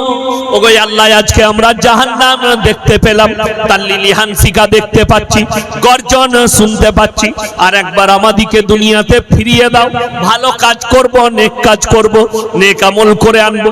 আমার আল্লাহ উত্তর দেবেন, লাম লান্না জাহান্নামা মিনাল জিন্নাতি ওয়ান নাসি আজমাইন। হে আমার নবী বলে দাও, তখন আমি উত্তর দেব, জাহান্নামকে জিন এবং ইনসান দ্বারা পরিপূর্ণ করব। তখন সেই জাহান্নামীরা তখন দুঃখের সঙ্গে বলবে, ওয়ায়াকুলুল কাফিরু ইয়া লাইতানি কুনতু তুরাবা, আজকে যদি আমরা মানুষ না হয়ে মাটি হতাম, আমাদের ভাগ্যটা কত ভালো হতো। তখন তারা দুঃখ প্রকাশ করবে, ওয়ায়াকুলুল কাফিরু ইয়া লাইতানি কুনতু তুরাবা, আমরা মানুষ না হয়ে মাটি হলে কত মঙ্গল হতো। আমার ভাই, সবাই হাত তুলে বলুন 5 ওয়াক্তের নামাজি হব ইনশাআল্লাহ। হাতটা তুলেন তো, জোরে বলুন ইনশাআল্লাহ। নামাজ দুঃখটা কোথায় জানেন? যেদিনে বাবরি মসজিদ ভেঙে গেল, সেদিনে মুসলিমদের যুবকরা ফেসবুক, টুইটার, গোটা মোবাইল, ইনস্টাগ্রাম, গোটা মোবাইলে কাঁদতে শুরু করে দিয়েছে। কি বলে কাঁদছে? যে আমরা, আমাদের বাবরি চলে গেল। অনেকজন পোস্ট করছে, হাই রে মুসলমান, তুমি কাঁদছো বাবরি মসজিদের জন্য, আর তোমার মসজিদ কাঁদছে তোমার জন্য, তুমি বাড়ির পাশে মসজিদ জীবনে নামাজ পড়তে যাও না। আপনাকে দেখিয়ে দেবো, মুসলমান নিজেকে দাবি করছে, মসজিদে বাজারে বসে আছে, চায়ের দোকানে 3 ঘন্টা আড্ডা মারছে, আজান হচ্ছে, নামাজ পড়তে যায় না, তাকে যখন ইমাম কিংবা আলেমরা নামাজিরা বলে ভাই নামাজ পড়ো না কেন, তারা উত্তর দেয় আমাদের সময় হয় না। ঠিক বললাম না ভুল বললাম? কত দুঃখ লাগে, কত বেদনা লাগে। নামাজের জন্য বাহাদা অনেকজন আমার যুবক ভাই যারা আছেন, যুবতী যারা আছেন, অনুরোধ করছি, তোমাদের মনে মনে হবে হুজুর নামাজ পড়ে নামাজে কি ফায়দা আছে জানেন? নামাজ কত বড় ফায়দামান। কোরআন বলেছে, এটা আলেমদের কথা নয়, ইন্নাস সালাতা তানহা আনিল ফাহশাই ওয়াল মুনকার। নিশ্চয় নামাজ এমন একটা ইবাদত, মানুষ যখন নামাজ পড়তে লাগবে, নামাজ তাদেরকে খারাপ কাজ থেকে সরিয়ে ভালো কাজের দিকে নিয়ে যাবে। জোরে বলুন সুবহানাল্লাহ। ওই জন্য নামাজ কেউ ছাড়বেন না। রমজানুল মুবারকের মাস আসছে, সবাই আমরা রোজা রাখবো, হাত তুলে বলুন তো ইনশাআল্লাহ। রমজান মাসে রোজা কেউ ছাড়বেন না। আমাদের দেশের লোক রমজানে রোজা রাখে না, কিন্তু শবে বরাত নিয়ে মারামারি করে না? করে না? আসছে শবে বরাত, দেখতে পাবেন লে হালুয়া লে রুটি, দে রুটি লে রুটি। আবার অনেক গ্রামে দেখি কি জানেন, বোম ফাটে, বোম দাঁড়াম দুম ফাটাম ফুটু। কি ব্যাপার? শবে বরাত, দেশে মনে হচ্ছে যুদ্ধ লেগে গেছে, এত চলছে বোম। দাদি পয়সা দিয়েছে নানি।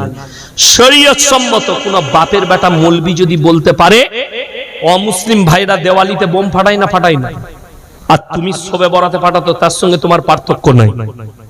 তারা দেওয়ালিতে ঘর সাজাই লাইট দিয়ে, এরা শবে বরাতে লাইট দিয়ে সাজাচ্ছে। কোন বাপের বেটা মৌলবি যদি হাদিস থেকে প্রমাণ দিতে পারে শবে বরাতে লাইটিং দিয়ে সাজানো, শবে বরাতে হালুয়া রুটি। অনেকজন বলছে এরা হালুয়া রুটি পেটে সজ্জনে। কে বললে? হালুয়া রুটি খাই না আমরা, রোজ খাই। হালুয়া রুটি হারাম নয়, শবে বরাত উপলক্ষে হালুয়া রুটি করতে হবে, এইটি বেদাত, এইটা বলেছি। আসুন, কোন বাপের বেটা মৌলবি যদি বলে সাহাবীরা শবে বরাত পালন করেছে, শবে বরাত শব্দটা কোন হাদিসেই নাই। নিসফে সাবান বলে হাদিসে শব্দ এসেছে। সাবানের 14 তারিখ, সেই রাত্রিতে আমাদের দেশে আবার কিছু লোক আছে, মেয়ে আছে, মেয়েদের হাদিস। আমাদের সমাজ তো অর্ধেক শেষ হয়ে গেল খালার হাদিসে আর দাদির হাদিসে আর নানির হাদিসে, হাদিসুন নিসায়। আমাকে একজন আজকে ফোন করেছে, হুজুর শবে বরাতের গোসলটা কি করব? আমরা তো সমুদ্রে গিয়ে ডুবে মর। এই মৌলবীরা আছে, শবে বরাতের গোসল বলে দেখতো আমাকে, কি গোসল আছে? অনেকজন বদনাই পানি নিয়ে হুজুরের কাছে মসজিদে যায়, শবে বরাতের গোসল করব, পানিটা পড়ে রাখবেন, ইঁদুর মারা বিষ দিয়ে মরু। শবে বরাতের গোসল কোথায় পেলি? ভিত্তিহীন, হাদিস কুরআন মোতাবিক নয়, কেউ দেখাতে পারবে না। আবার অনেকজন বলছে শবে বরাতের রাতে, আমাকে একজন বলছে কি নামাজ পড়বো, তাকে কি উত্তর দেবো বলুন? মায়েরা, খালারা, ও বলছে তোর কত হলো? 100। আমি হাওড়ায় দেখি দেবো, হাওড়া, হুগলি, 2 24 পরগনা, মেদিনীপুর। শবে বরাতের রাতে সারা রাত গুটকা খোর গুলো, গুটকা খোর, গুটকা খায়, বিড়ি খায়, সিগারেট খায় আর বাইক। আর আমাদের দেশের রাজ্য সরকার বলে দেয় আজকে রাতে হজরতরা ইবাদত করবে, ও হেলমেট ফেলমেট না পড়লে ওদিকে আটকাবে। আমি চ্যালেঞ্জ দিয়ে বললাম, এইবারে আমাদের দেশের সরকার আইন করেছিল বিশ্বকর্মা পুজোর দিনে, কি হয়ে গেল এটা, সরস্বতী না বিশ্বকর্মা হলো, সরস্বতী পুজোয় কোন যদি নাবালক বাচ্চা মেয়ে, ছেলে মেয়ে বাইক চালায়, তাদের বাইকটা সিজ করা হবে। ওই জন্য রাস্তায় এইবারে কোনো বাচ্চা ছেলেদিকে বাইক চালাতে দেখিনি আমি। তারপরে ফেসবুকে দেখলাম পোস্ট হয়েছিল সরকারের তরফ থেকে। আমি অনুরোধ করব সরকারকে, এই শবে বরাতের রাত্রিতে যে সমস্ত ছোট ছোট ছেলেরা হাওড়া, হুগলি, বর্ধমান বিভিন্ন জেলায় সারা রাত বাইক চালিয়ে বেড়ায়, এদের উপরেও যেন এই আইনটা প্রয়োগ হয়, এদের উপরেও প্রয়োগ হতে হবে। আপনাকে দেখিয়ে দেবো হাওড়ায় কি বলে চা খাওয়া হয়ে গেল, কবরস্থানে গেল হজরত,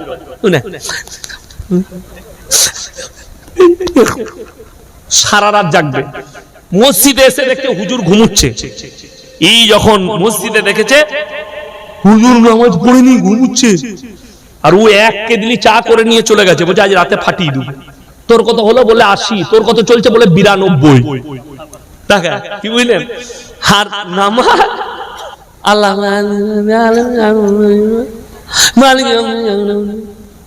ওই জন্য তো অনেক খালা বলে তোর কত হলো বলে আমার 82 চলছিল, কিন্তু ঘুমি ঘুমি নামাজ।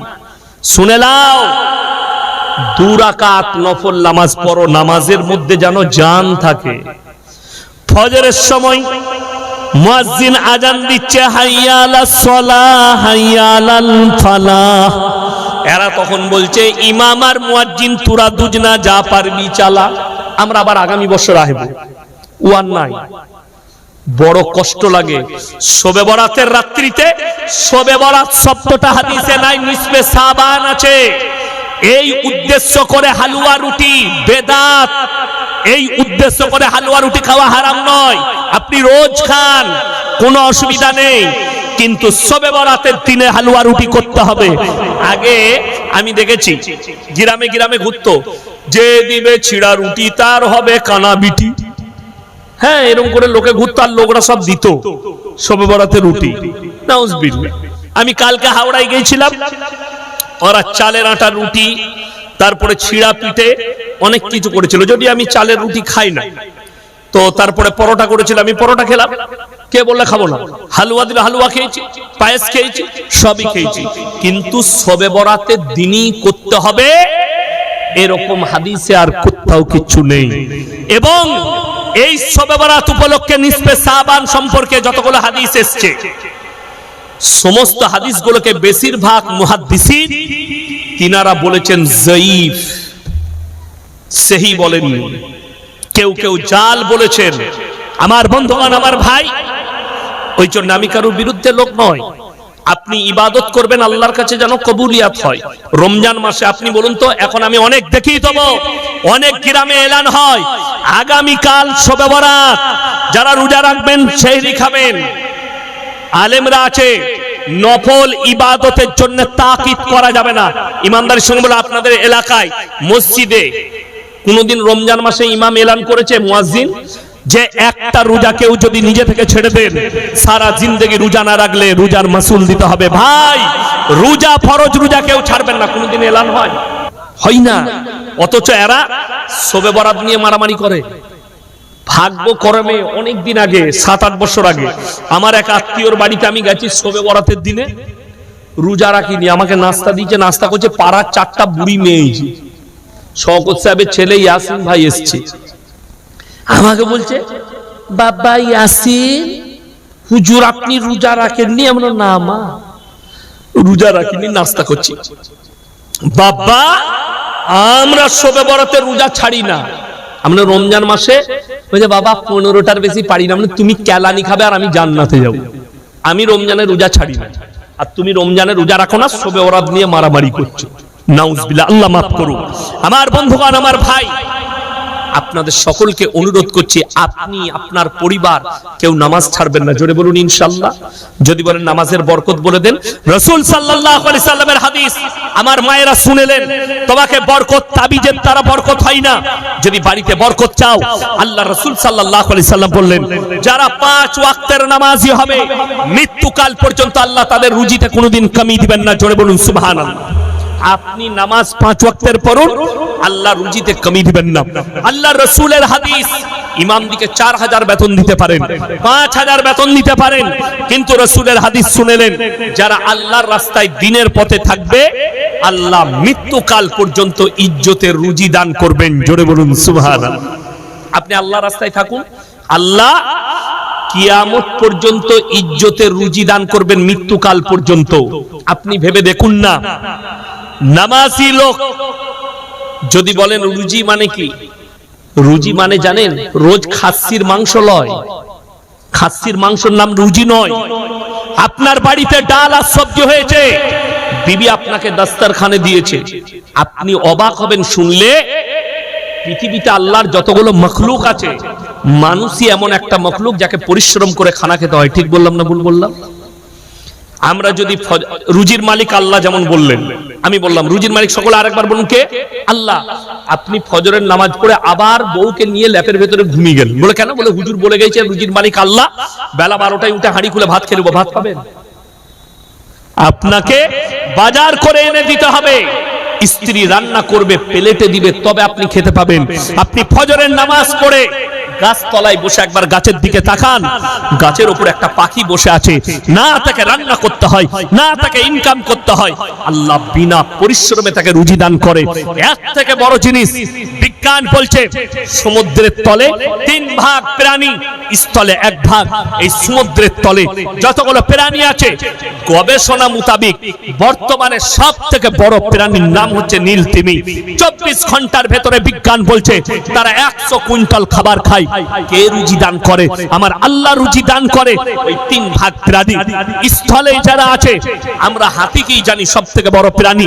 জঙ্গলে একটা হাতি জানেন সে 24 ঘন্টার ভেতরে 1 টন খাবার খায়, 10 কুইন্টাল খাবার খায়।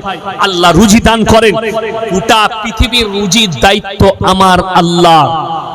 সবাই আল্লাহর উপরে বিশ্বাস আনবো, জোরে বলুন ইনশাআল্লাহ।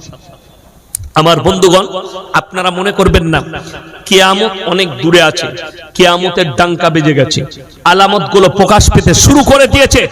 ছোট ছোট আলামত গুলো প্রকাশ পেয়ে গেছে। নাম্বার 1, মসজিদ আল্লাহর ঘর। কার ঘর?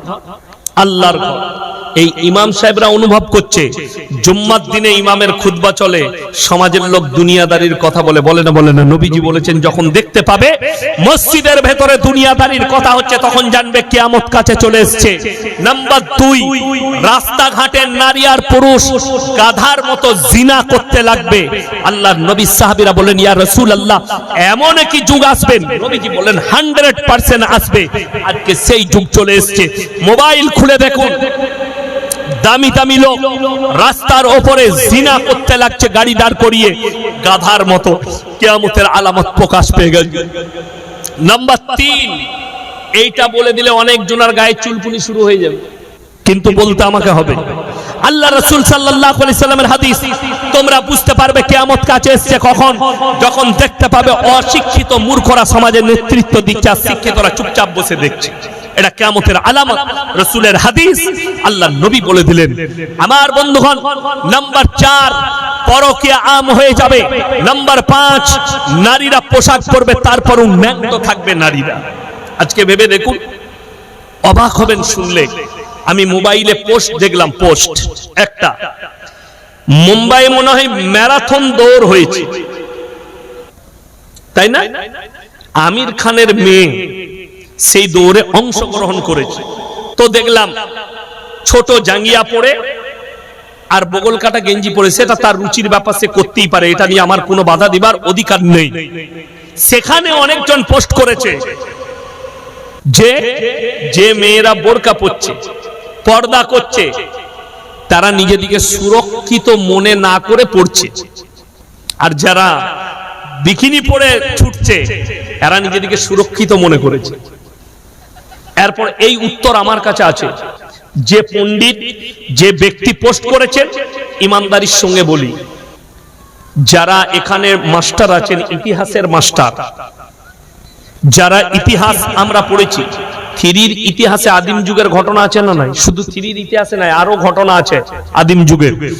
আদিম যুগের ঘটনায় লেখা আছে, মানুষ যখন পোশাক পরতে শিখলো, সর্বপ্রথম 2টো পোশাক, একটা হচ্ছে পশুর চামড়া আর একটা হচ্ছে গাছের পাতা এবং ছাল।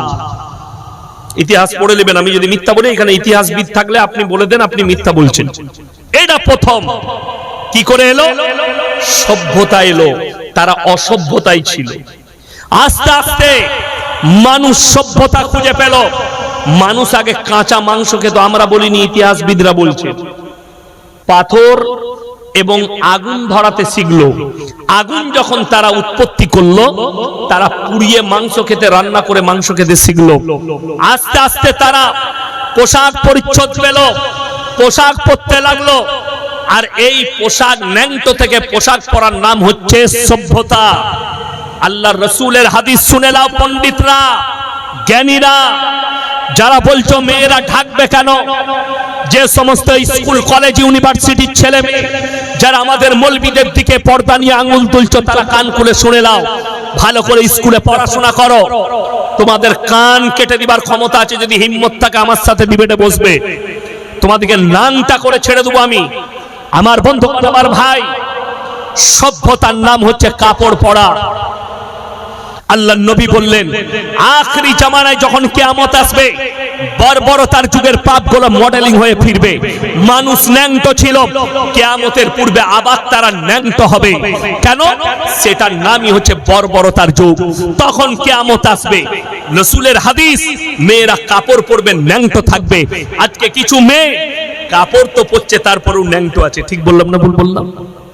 বড় কষ্ট লাগে। এই মোবাইল জানেন, এই মোবাইল কতটা ডেঞ্জার? মুসলমানদের অর্ধেক ঈমান নষ্ট করেছে মোবাইল। মানুষ মিথ্যা কথা বলা হালাল না হারাম? কথা বলেন। মোবাইল আসার পরে 80% লোক মিথ্যা কথা বলতে লেগেছে। ঠিক বললাম না?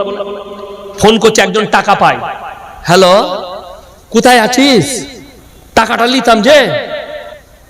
ভাই আমি তো নেই, কলকাতা চলে এসেছি, কিন্তু মাল ঘরেই শুয়ে আছে। ঠিক বললাম না ভুল বললাম? বাস্তব বলছি। এই যে মিথ্যা কথা, এটা আগে ছিল না, আমার বাপ দাদুদের আমলে ছিল না। আরো একটা বলে দিই, বড়দের সম্মানহানি হবে, ছোট দিকে স্নেহ থাকবে না। নবীজি বললেন, কিয়ামত কাছে এলে তোমরা বুঝতে পারবে। কখন? তোমরা দেখতে পাবে একটা আলামত, মানুষ মানুষকে হত্যা করবে। যে হত্যা হবে সে নিজেই বুঝতে পারবে না আমাকে কেন হত্যা করা হলো, আর যাকে হত্যা করা হবে সেও জানবে না আমাকে কেন হত্যা করা হচ্ছে। আজকে তো সেই যুগ চলে এসেছে। আমার বন্ধুগণ, সবাই হাত তুলে বলুন আমরা দিনদার হব। জোরে বলুন ইনশাআল্লাহ। নিজের পরিবারকে বাঁচান। স্কুল কলেজের যারা যুবক আছো, মায়ের দিকে বলছি, কোরআন স্পষ্ট করেছে, ওয়াদরিব খুমুরিহিন্না আলা জুনুবিহিন। হে নারী, তুমি নিজেকে ঢেকে নাও, কোনোদিন ধর্ষিত হবে না, লাঞ্ছিত হবে না। পর্দা ইসলামের একটা অঙ্গ। বাংলাদেশের একটা মেয়ে দেখছি বলেছে পুরুষ দিকেও পর্দা করতে হবে। তাকে বলবো, তুই আমার লেগে একটা বোরকা পাঠা, আমি প্রথম বোরকা পরে জলসা করবো, যা হবে হবে। এ নালায়েক, বদ্দিন, নেমো খারাম, হিংসাই বলছে। আমার বন্ধুগণ, যেমন কিছুদিন আগে দেখলেন বিহারের মুখ্যমন্ত্রী একটা মেয়ের হিজাবটা টেনে দিয়েছিল, দিয়েছে, অনেক আলোচনা সমালোচনা হয়েছে। তার মধ্যেখানে পক্ষ বিপক্ষ কথা হয়েছে। একজন বলেছে নিজের বিটি মনে করে টেনে দিয়েছে, কি হয়েছে? তাকে বলবো তোর বোন বাজারে নিয়ে আয়, আমি কাপড়টা টেনে দেবো বোন মনে করে, কিছু মনে করিস না। এটা কেউ মেনে নিবে বলছেন? সভ্য যুগের লোক কেউ মানবে না। এটা অসভ্যতার কথা এবং এটা মূর্খের কথা।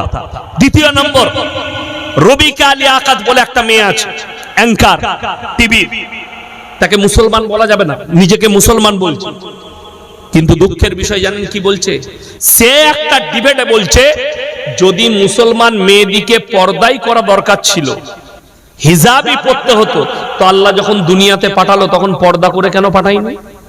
অনেক মূর্খ অশিক্ষিত তাকে সাপোর্ট করছে। না, ঠিকই তো বলেছে।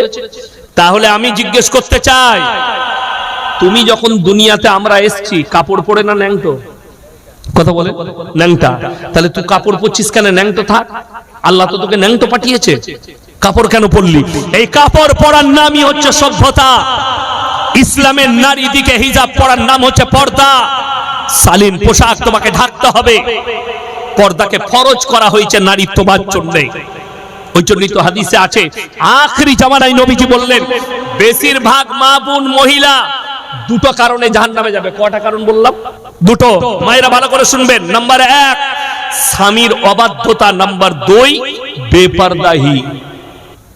এই দুটো কারণে আখরি জামানায় বেশিরভাগ মহিলা জাহান্নামে যাবে। এরপরে আপনাদেরকে অনুরোধ করে বলবো, দুটো জিনিস, তিনটে জিনিস দুনিয়াতে, তিনটে সাদকা করে যাবেন বেঁচে থাকতে। কটা বললাম বাবা? তিনটে। তার মধ্যে 1 নম্বরটা কি জানেন? সেটা হচ্ছে নেক সন্তান। কোন সন্তান বললাম? নেক সন্তান। আপনি মরে যাওয়ার পরে আপনার সন্তান আপনার কবর জিয়ারত করবে, আপনার জন্য দোয়া করবে, আপনার জন্য সাদকা করবে, দান খয়রাত করবে। এই রকম নেক সন্তান দুনিয়াতে রেখে যান। নাম্বার 2, আপনি নিজে বেঁচে থাকতে নিজের নামে সাদকায়ে জারিয়া করে যান। মাদ্রাসা, মসজিদ, কোন জায়গায় মসজিদ তৈরি হচ্ছে, সাদকা করে যান। নাম্বার 3, খায়রুকুম মান তাআল্লামাল কুরআন আল্লামাহু। ইলম যারা হাসিল করেছো তারা ইলমটা ছড়িয়ে দেবে, মানুষের কাছে পৌঁছাবে। আপনি আজকে আমার জলসা শুনলেন, ইয়াসিন ভাই বলে গেছে সুদ হারাম। আপনি আপনার পরিবারকে বুঝান, আপনার বন্ধুকে বুঝান, আপনার বন্ধুর বাড়িতে দাওয়াত পৌঁছান। রাস্তায় আপনি একজন ভাইকে বলুন, কাল ইয়াসিন ভাই আমার গ্রামে এসেছিল বাগডাঙ্গায়, উনি বলে গেছেন সুদ হারাম, সুদ খাওয়া যাবে না, খাস না। সে যদি ওই কথা শুনে ছেড়ে দেয়, সেও সদকার নেকি পাবে, আপনিও পাবেন, আমিও পাবো, আমার উস্তাদ পাবে, তার উস্তাদ পাবে। এটা মারাত্মক সদকায় তিনটে। লাস্টে বলবো, তিনটে ব্যক্তি যদি আপনাদের কাছে কোনোদিন হাত পাতে, তাদের হাতকে জীবনে ফেরাবেন না। জোরে বলুন ইনশাআল্লাহ। কটা বললাম? তিনটে। নাম্বার 1, ওয়া আতিদাল কুরবা, তোমার কাছের গরিব। আপনি যদি 1 টাকা দান করতে পারেন না, আপনি কাঁদবেন আল্লাহর কাছে সিজদায় পড়ে, আল্লাহ তুমি আমাকে দেনেওয়ালা বানিয়েছো, হাত পাতনেওয়ালা বানাও। আপনি 10 টাকা দান করেছেন বাজারে একটা ভিক্ষুককে, মনে মনে ভাববেন যে আমাকে দেনেওয়ালা বানিয়েছো, আমাকে হাত পাতনেওয়ালা নয়। ওই জন্য আমার একটা জলসায় আছে, আমাদের রাস্তা ঘাটে, বাস স্ট্যান্ডে, টোল ট্যাক্সে, বিভিন্ন জায়গায়, কলকাতায় দেখেছি, ট্রেনে দেখেছি, হিজড়েরা হাত পাতে না, টাকা দাও। অনেকজন তাদেরকে ঘৃণা করে, অনেকজন তাদেরকে অপমান করে, অপদস্থ করে, কেউ মারধর করে। করা যাবে না, গুনাহ হবে, গুনাহে কবিরা, বড় গুনাহ। আপনি মোটেই করবেন না। যদি বলেন কেন, শুনে রেখে দেন, সেটাও আল্লাহ, তারাও আল্লাহ সৃষ্টি। ওই হিজড়েকে পয়সা দেন আর তাকে দেখে অনুভব করুন, আল্লাহ আমাকে যৌবন দিয়েছে, একে যৌবন দেয়। ওই জায়গাটা যদি আমার হতো আর ও যদি আমার জায়গায় হতো, একটা গরিব এতিম মিসকিনকে যখন হাত পাতবে, তার হাতে এই জন্য পয়সা দিবেন, আপনি মনে মনে ভাববেন, আল্লাহ এই মিসকিন, এই এতিমটার হাতটা যদি আমার সন্তান হতো আর দেনেওয়ালাটা যদি অন্য কেউ হতো, কিংবা এই ব্যক্তি হতো, এইটা মনে মনে ভাববেন, আপনার চোখ দিয়ে পানি আসবে। একটা বাচ্চা ছেলে বাজারে হাত পেতেছে এতিমের, আপনি 1 টাকা হলেও আপনি দান করুন, আল্লাহ যতটা যোগ্যতা দিয়েছে। ওয়াল ইয়াতামা ওয়াল মাসাকিন, এতিম আর মিসকিন যদি হাত পাতে, তার হাতকে ফিরিও না, এদিকে অপমান করো না। কেন? এরা দুজন যদি দোয়া করে, আল্লাহ কবুল করে নেয়। জোরে বলুন সুবহানাল্লাহ। নাম্বার 3, ওয়াবনাস সাবিল ওয়ালা তুবাদ্দির তাবদীরা। আর মুসাফির যদি তোমাদের কাছে হাত পাতে, তাদের হাতকে ফিরিও না। মুসাফির, আজকের জলসায় সবথেকে বড় মুসাফির কে? কথা বলেন। আমি 190 কিলোমিটার এলাম আমার বাড়ি থেকে, তাও শর্টে এলাম বলে 190, বহরমপুর হয়ে এলে 240 হয়ে যেত।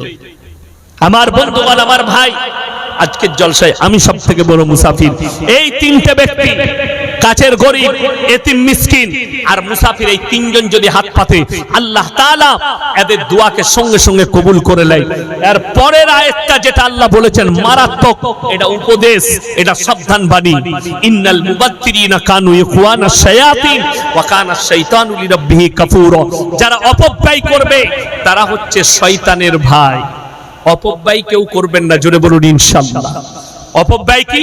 আল্লাহ টাকা দিয়েছে, আপনি গান বাজনা, জুয়া, লটারি, আলকাপ, হারাম কাজে আপনি টাকা খরচ করছেন, তখন হবেন আপনি শয়তানের ভাই। আল্লাহ মাল দিয়েছে, আপনার চেষ্টা থাকবে হালাল পথে টাকা খরচ হবে। 1 টাকা আপনি যদি মনে করেন হিসেব আমি দেব না, আমার কোটি কোটি টাকা, আল্লাহর কসম আল্লাহ 1টা টাকারও হিসেব নেবেন। একটা গাছের পাতা যদি আপনি বিনা কারণে ছিঁড়েন, আল্লাহ হিসেব নেবেন। একটা দানা যদি বিনা কারণে নষ্ট করেন, আল্লাহ হিসেব নেবেন। ওই জন্য জলসাই হোক, বিয়ে বাড়িতে হোক, খানা খেতে বসলে যতটা প্রয়োজন ততটা খাবেন। আমাদের দেশের লোকের অভ্যাস আছে, বিয়ে বাড়ি কিংবা জলসাই যদি দাওয়াত পায়, ও গলা পর্যন্ত চালাবে, এখান পর্যন্ত খেয়ে নিয়েছে, দিয়ে ঘরে গিয়ে শুয়ে। জোহরের আজান হয়েছে, বউ বলছে নামাজ পড়তে যাবে না, পড়বে। তুই পড়বি কি করে এতটা খেলে? এটা তো নবী সুন্নতের খিলাফ। আর রাসূল বললেন 1 ভাগ খালি, 1 ভাগ পানি, 1 ভাগ খানা।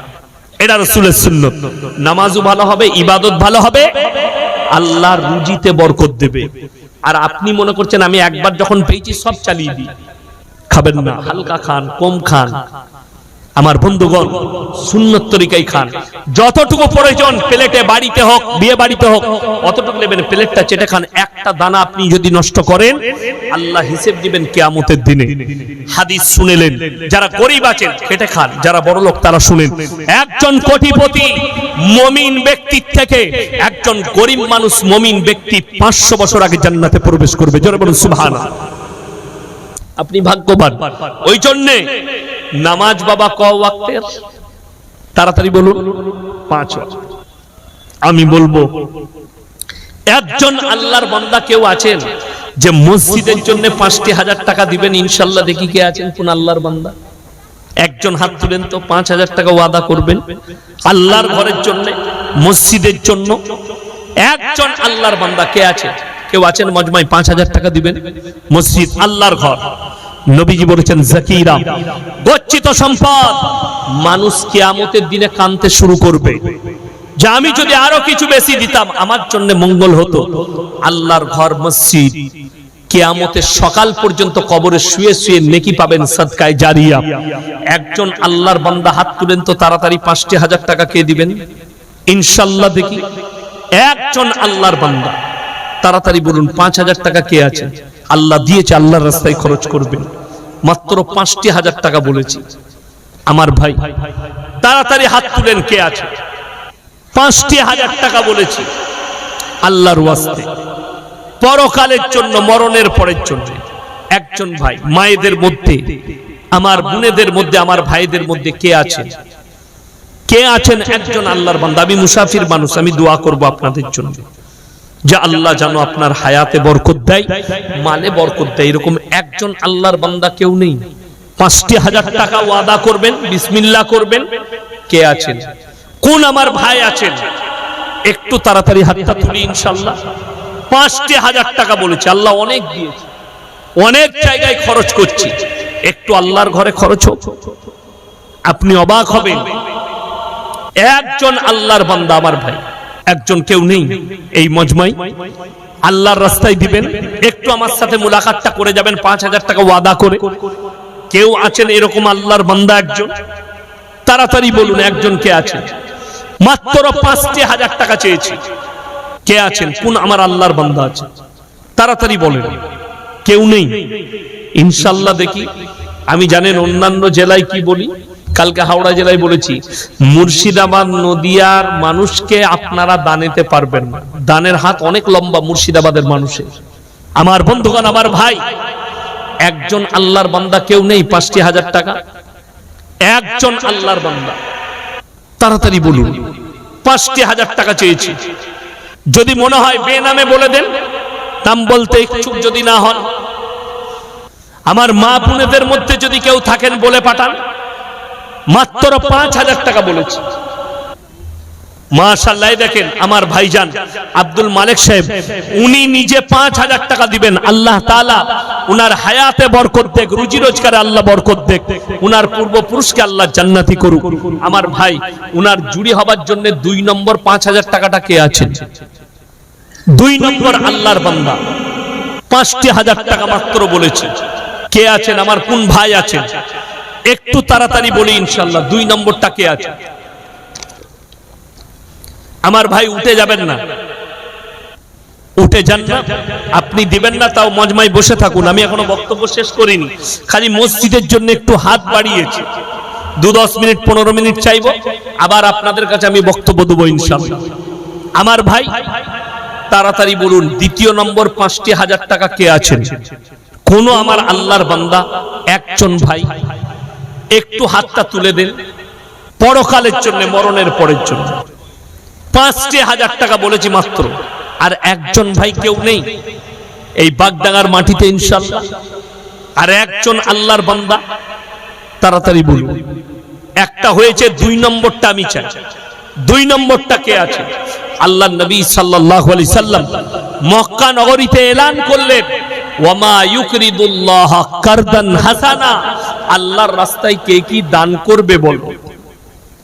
আল্লাহর নবী সাহাবীরা, রওয়ায়েতে আছে, নিজের জান মালের কুরবানি করে দিল। আপনাকে আজকে জান দিতে হবে না, আপনি খালি মালের কুরবানি করবেন, আপনি অতটাই নেকি পাবেন। কোন আমার আল্লাহর বান্দা আছে? একজন ভাই মাত্র 5,000 টাকা বলেছে। তাড়াতাড়ি বলুন। মাত্র 5,000 টাকা। যদি না হয় 2,000 টাকা করে দুজন ভাই বলুন। তাড়াতাড়ি বলুন। 2,000 টাকা কে দিবেন? 2,000 করে দুজন ভাই ইনশাআল্লাহ দেখি।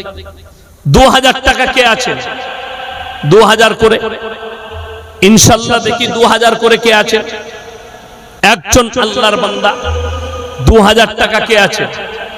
কোন আমার ভাই আছে? 2000 টাকা বলেছি। ইনশাআল্লাহ দেখি 2000 টাকা কে আছে? একটু মাত্র 2000 বলেছি। 2000 টাকা। মায়েদের মধ্যে যদি কেউ থাকেন, নিজের আব্বার নামে, মায়ের নামে, নিজের নামে, সন্তানের নামে, পরিবারের নামে, মাত্র 2000 বলেছি। কেউ নেই, কোন আল্লাহর বান্দা নেই? একজন ভাই 2000 টাকা। 30 জন ভাই 1000 করে বলুন তো, ইনশাআল্লাহ দেখে হাত তুলেন তো। 30 জন ভাই মাত্র 1000 করে বলেছে। কি নাম? মইজাল হোসেন ভাই, উনি 5000 টাকা। মাশাআল্লাহ, আল্লাহ দানকে কবুল করুক, নেক নিয়তকে আল্লাহ পুরো করুক, কারোবার আল্লাহ বরকত দেখ। আমার ভাই 30 জন ব্যক্তি 1000 করে টাকা কে কে আছেন? তাড়াতাড়ি হাত তুলেন। 30 জন ব্যক্তি, 30 জন, 30 পারা কোরআন আছে। 30 জন ভাই 30 পারা কোরআনের দরুন 1000 করে টাকা কে কে আছেন? তাড়াতাড়ি আসুন, হাত তুলেন। যদি পয়সা না থাকে মোবাইলে স্ক্যানারে দেন, যদি লগত থাকে লগত দেন, তা না হলে আপনি 1 মাস পরে দিবেন, 2 মাস পরে দিবেন। মাত্র 1000 করে কে কে আছেন? 1000 করে। মায়েদের কাছে গেছে? মাশাআল্লাহ, মায়েদের কাছে গেছে। মায়েরা আপনারা যে যা পারবেন দেন। 1000, 2000, 500, 200, 100, যে যা পারবেন দেন। আমার ভাই 1000 করে বলেছি, এখনো একটাও নাম হলো না। আমাকে আজকে দুঃখ লাগছে, কিন্তু মুর্শিদাবাদে যত আদায় করেছে আজকেই ফেলোয়া। আপনারা কেন পাচ্ছেন না? না অসুবিধা। মাশাআল্লাহ, কি নাম বাবু? আবুল কালাম শেখ। মাশাআল্লাহ, 1000 একটা হয়েছে। 2 নম্বরটা কে আছে? তাড়াতাড়ি বলেন। মাত্র 1000 করে বলেছি আমি। 30 জন নেব। মায়েদের মধ্যে যদি কেউ থাকেন তাড়াতাড়ি বলুন। মাত্র 1000 করে বলেছি, বেশি বলিনি। 1000 করে কিছুই নয়। আমার বন্ধুগণ, আমার ভাই কে আছেন? কোন আল্লাহর বান্দা আছে? মাশাআল্লাহ, মনিরুল ইসলাম ভাই, লগত 1000 টাকা। আল্লাহ দানকে কবুল করুক, হায়াত আল্লাহ বরকত দেখ। ভাই 2 জন হয়ে গেছে। 3 নম্বরটা কে আছে? 3 নম্বর আল্লাহর বান্দা কে আছে? আমি 30টা চেয়েছি, এখনো 28টা চাই। 2 জন হয়েছে। আমার ভাই কে আছে? হাত তুলে। এই যে একটা, কি নাম? এই যে মাশাআল্লাহ, নজরুল ইসলাম, লগত 1000 টাকা। মাশাআল্লাহ, দাও। কি নাম? মুকুল। মুকুল ভাই, লগত 1000 টাকা। মাশাআল্লাহ। আর আপনার নাম কি বললেন? লালটু। এইটা লিখুন, 1000 টাকা লগত। এই যে লগত লইল, আপনি ধারে না? আব্দুল করিম শেখ 1000, লালটু 1000। মাশাআল্লাহ, আমার ভাই 5টা হয়ে গেল। আর কে আছেন? কোন আল্লাহর বান্দা আছেন? একটু মায়ের দিকে বলছি। মায়েরা, আপনাদের কাছে কমিটির ছেলে গেছে, আপনারা 500, 1000, 200, 100 যে যা পারবেন আল্লাহর ঘরের জন্য দেন। আমার বন্ধুগণ, আমার ভাই আর কে আছেন? কোন আল্লাহর বান্দা আছেন? মাত্র 1000 করে চেয়েছি, 5টা হয়েছেন। মায়েদের মধ্যে আর কে আছেন? 5টা হয়েছে। আর কে আছেন? আমার ভাই আল্লাহর ওয়াস্তে যদি 500 টাকা হয় 500 টাকা দেন। কে আছে? যদি সিমেন্ট বলতে চান, 2 ব্যাগ, 1 ব্যাগ, 3 ব্যাগ করে সিমেন্ট, 5 ব্যাগ করে সিমেন্ট কে আছেন? আমার কোন আল্লাহর বান্দা আছেন? একটু তাড়াতাড়ি উঠে আসুন। মাত্র 1000 করে চেয়েছি, যদি 500 করা হয় 500 করেই দিয়ে যান। কোন ভাই আছেন? কোন আমার আল্লাহর বান্দা আছেন? একটু তাড়াতাড়ি আসুন। কত? 1000। রিনা বিবি 1000 টাকা। মাশাআল্লাহ, আল্লাহ দানকে কবুল করুক, নেক নিয়তকে আল্লাহ পুরো করুক, কারবার আল্লাহ বরকত দেখ। ওই মায়ের হায়াতে তুমি বরকত দাও। আমার মা বোনেদের মধ্যে আর কে আছেন? 1000 করে বলেছি। 1500। আমার ভাই আর কে আছেন? মাত্র 1000 করে বলেছি। 500 টাকা হলে 500 টাকা দেন। কে আছেন? কোন আল্লাহর বান্দা আছেন? একটু তাড়াতাড়ি আসুন। মিয়াজউদ্দিন শেখ 500 টাকা, মাশাআল্লাহ, আল্লাহ দানকে কবুল করুক। আমার ভাই আর কে আছেন? কোন আল্লাহর বান্দা আছেন? একটু তাড়াতাড়ি আসুন ইনশাআল্লাহ। আমার পরে পরেই আমার বড় ভাইজান মুফতি নাজমুল হক সাহেব, আপনার মুর্শিদাবাদ জেলা জমিয়তের সেক্রেটারি, উনি আসবেন, কথা রাখবেন মূল্যবান। আমার খুব অন্তরের কাছের মানুষ। আপনাদের মধ্যে আর কে আছেন? কোন আল্লাহর বান্দা আছেন? 1000 টাকা করে বলেছি ভাই। যদি সিমেন্ট দিতে চান 2 ব্যাগ 4 ব্যাগ 1 ব্যাগ করে সিমেন্ট কে কে আছেন? একটু তাড়াতাড়ি আসি ইনশাআল্লাহ। মাশাআল্লাহ, হাজেরা বিবি 1000 টাকা, রহমান শেখ 1000 টাকা, মাশাআল্লাহ। আল্লাহ দানকে কবুল করুক, নেক নিয়তকে আল্লাহ পুরো করুক, কারোবারে আল্লাহ বরকত দেখ। আমি নিয়ত করেছিলাম একটা গজল শোনাবো, কিন্তু আজকে আমি আর গজল পড়বো না। 30টা হবে তবে গজল পড়বো। মাশাআল্লাহ, কি নাম? মাশাআল্লাহ, আব্দুর রশিদ আনসারী ভাই, উনি 2 ব্যাগ সিমেন্ট দিবেন। আল্লাহ দানকে কবুল করুক, নেক নিয়তকে আল্লাহ পুরো করুক। আমার ভাই আর কে আছেন?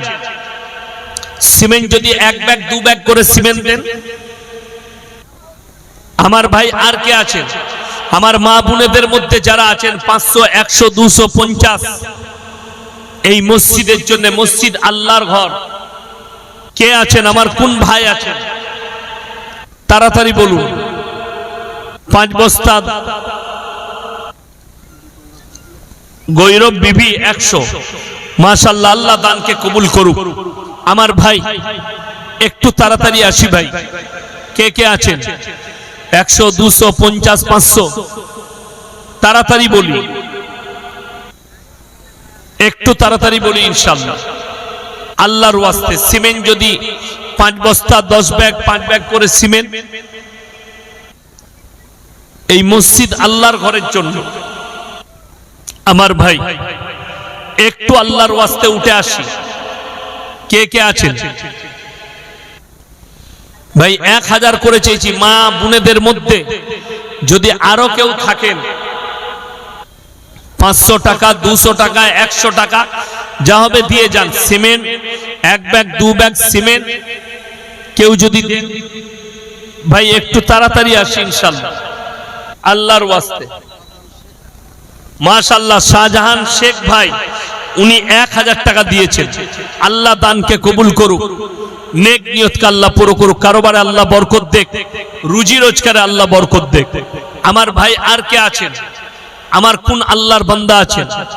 একটু তাড়াতাড়ি আসি ইনশাআল্লাহ। আর আমার কোন ভাই আছেন? মাশাআল্লাহ, বেনামে একজন ভাই 200 টাকা দিয়েছেন। আল্লাহ ভাইয়ের হায়াতে বরকত দেখ, রুজি রোজগারে আল্লাহ বরকত দেখ।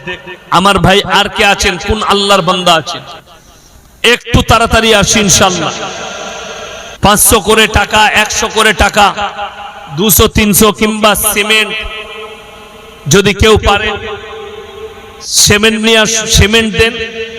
আমার ভাই আর কে আছেন?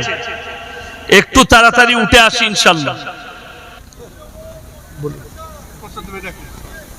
কত কত দিবেন বলুন? মাশাআল্লাহ, নারায়ে তাকবীর। আচ্ছা, নাম ঠিক আছে।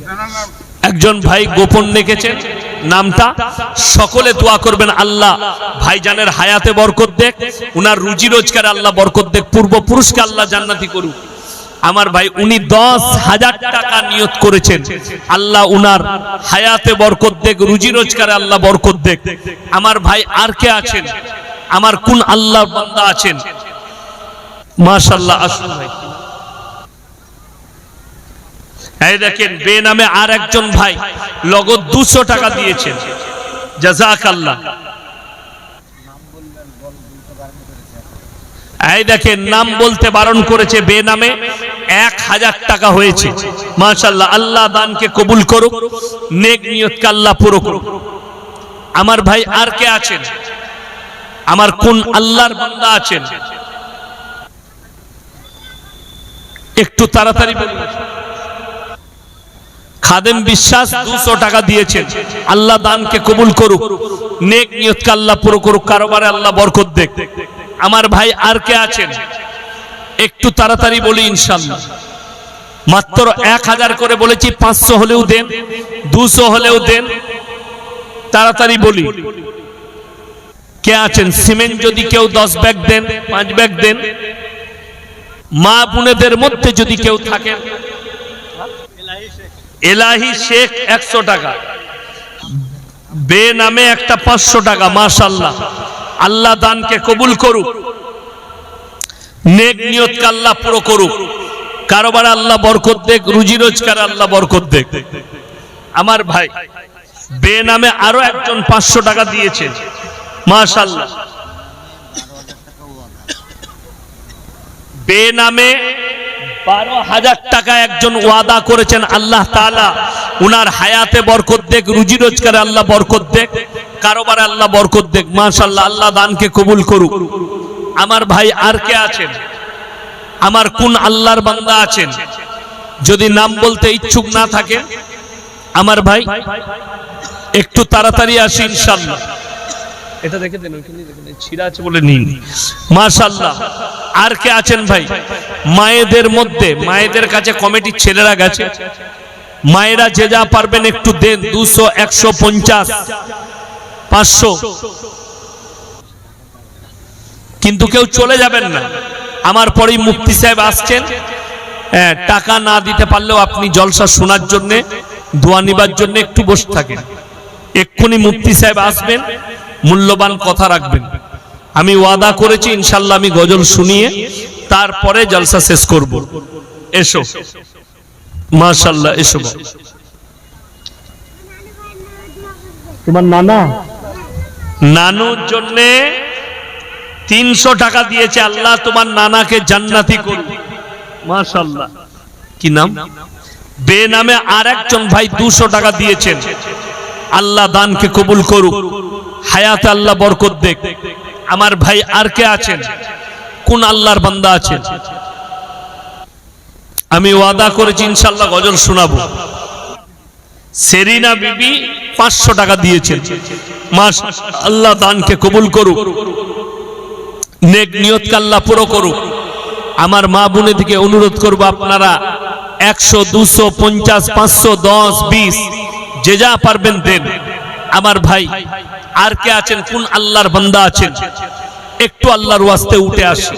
আপনি এখন বুঝতে পারবেন না, মরে যাওয়ার পরে কবরে বুঝতে পারবেন আমি কি রেখে এসেছি, কি রেখে এসেছি এটা বুঝতে পারবেন।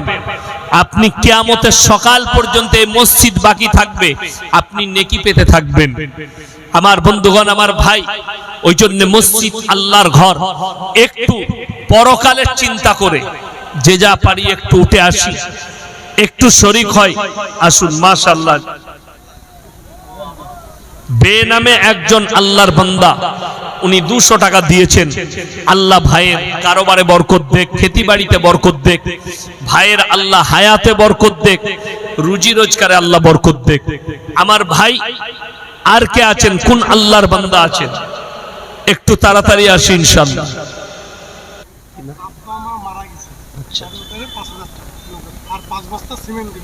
কি নাম? আচ্ছা, আব্বা মা মারা গেছে। আব্বা মা মারা গেছে, একজন মা, এটা 5000 আছে, লগত 5000 দিয়েছে এবং 5 বস্তা সিমেন্ট দেবেন। আল্লাহ উনার আব্বা মাকে জান্নাতি করুক। আল্লাহ ওই মায়ের হায়াতে তুমি বরকত দাও। আল্লাহ তুমি উনাদের রুজি রোজগারে বরকত দাও। দোয়া করব আল্লাহ যেন ওই মাকে কিয়ামতের দিনে মা খাদিজার পাশে দাঁড় করায়। বলুন আল্লাহুম্মা আমিন। আমার বন্ধুগণ, আমার ভাই, একজন ভাই 100 টাকা দিয়েছেন। মাশাআল্লাহ, আল্লাহ ভাইয়ের হায়াতে বরকত দেখ, উনাদের কারোবারে আল্লাহ বরকত দেখ, খেতি বাড়িতে আল্লাহ বরকত দেখ। আমার ভাই আর কে আছেন? কোন আল্লাহর বান্দা আছেন? যে যা পারবেন 1000, 100, 200, 500, 50, আল্লাহ যাকে যেরকম দিয়েছে একটু উঠে আসি, একটু মসজিদে শরীক হয় আল্লাহর ঘরের সঙ্গে। আপনি মরণের পরে বুঝতে পারবেন। নবীজি বলেছেন, জাকিরা গচ্ছিত সম্পদ, মানুষ কাঁদবে কিয়ামতের দিনে। আমি আরো কিছু বেশি টাকা দিলে আমার আজকে মঙ্গল হতো, মানুষ সেদিনে কাঁদবে কিন্তু আর কোনো উপায় থাকবে না। আমার ভাই, ওই জন্য বলবো, আর কে আছেন, কোন আল্লাহর বান্দা আছেন, একটু তাড়াতাড়ি উঠে আসি ইনশাআল্লাহ। আর কে কে আছেন একটু তাড়াতাড়ি আসি। মাত্র 100, 200, 500, 1000 করে বলেছি। সিমেন্ট যদি কেউ দিতে চান, এক ব্যাগ, মায়ের দিকে বলবো 30 জন মা এক ব্যাগ করে সিমেন্ট দেন, 30 ব্যাগ হয়ে যাবে। এক ব্যাগ করে সিমেন্ট 30 জন মা, এখানে নেই ওই রকম মা, 30 জন মা মিলে 30 ব্যাগ সিমেন্ট দিবেন। এক ব্যাগ করে বলুন, 2 ব্যাগ করে বলুন। কেউ যদি থাকেন কোনো মা আমার, কোনো বোন, এক ব্যাগ করে সিমেন্ট বলেন, 2 ব্যাগ করে সিমেন্ট বলেন মায়েদের মধ্যে। আমার ভাই, বেনামে একজন 100 টাকা দিয়েছে, মাশাআল্লাহ, আসুন এখানে ঢেলে দেন। জাযাকাল্লাহ। দেখেন মায়েরা অনেকগুলো টাকা দিয়েছেন। আল্লাহ মায়েদের দানকে কবুল করুক, নেক নিয়তকে আল্লাহ পুরো করুক, মাশাআল্লাহ।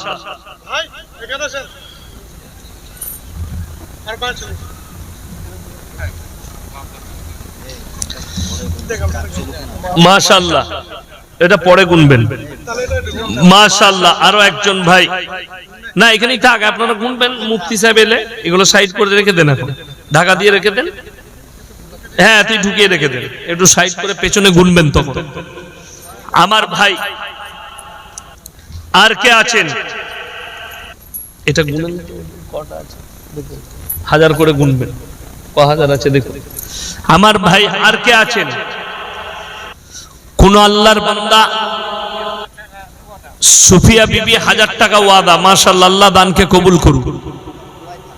আরো একজন ভাই 100 টাকা দিয়েছে, খালি 500 টাকা। আমার ভাই, আর কে আছে,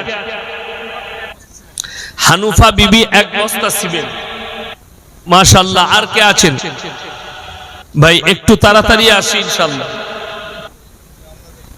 100, 200, 50, যে যা পারবেন একটু আল্লাহর ওয়াস্তে আসি ভাই।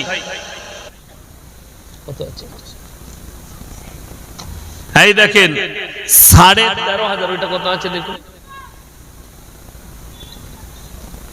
আমার ভাই, আর কে আছেন, কোন আল্লাহর বান্দা আছেন, কোন মা আছেন, বোন আছেন, তাড়াতাড়ি বলুন একটু আল্লাহর ওয়াস্তে।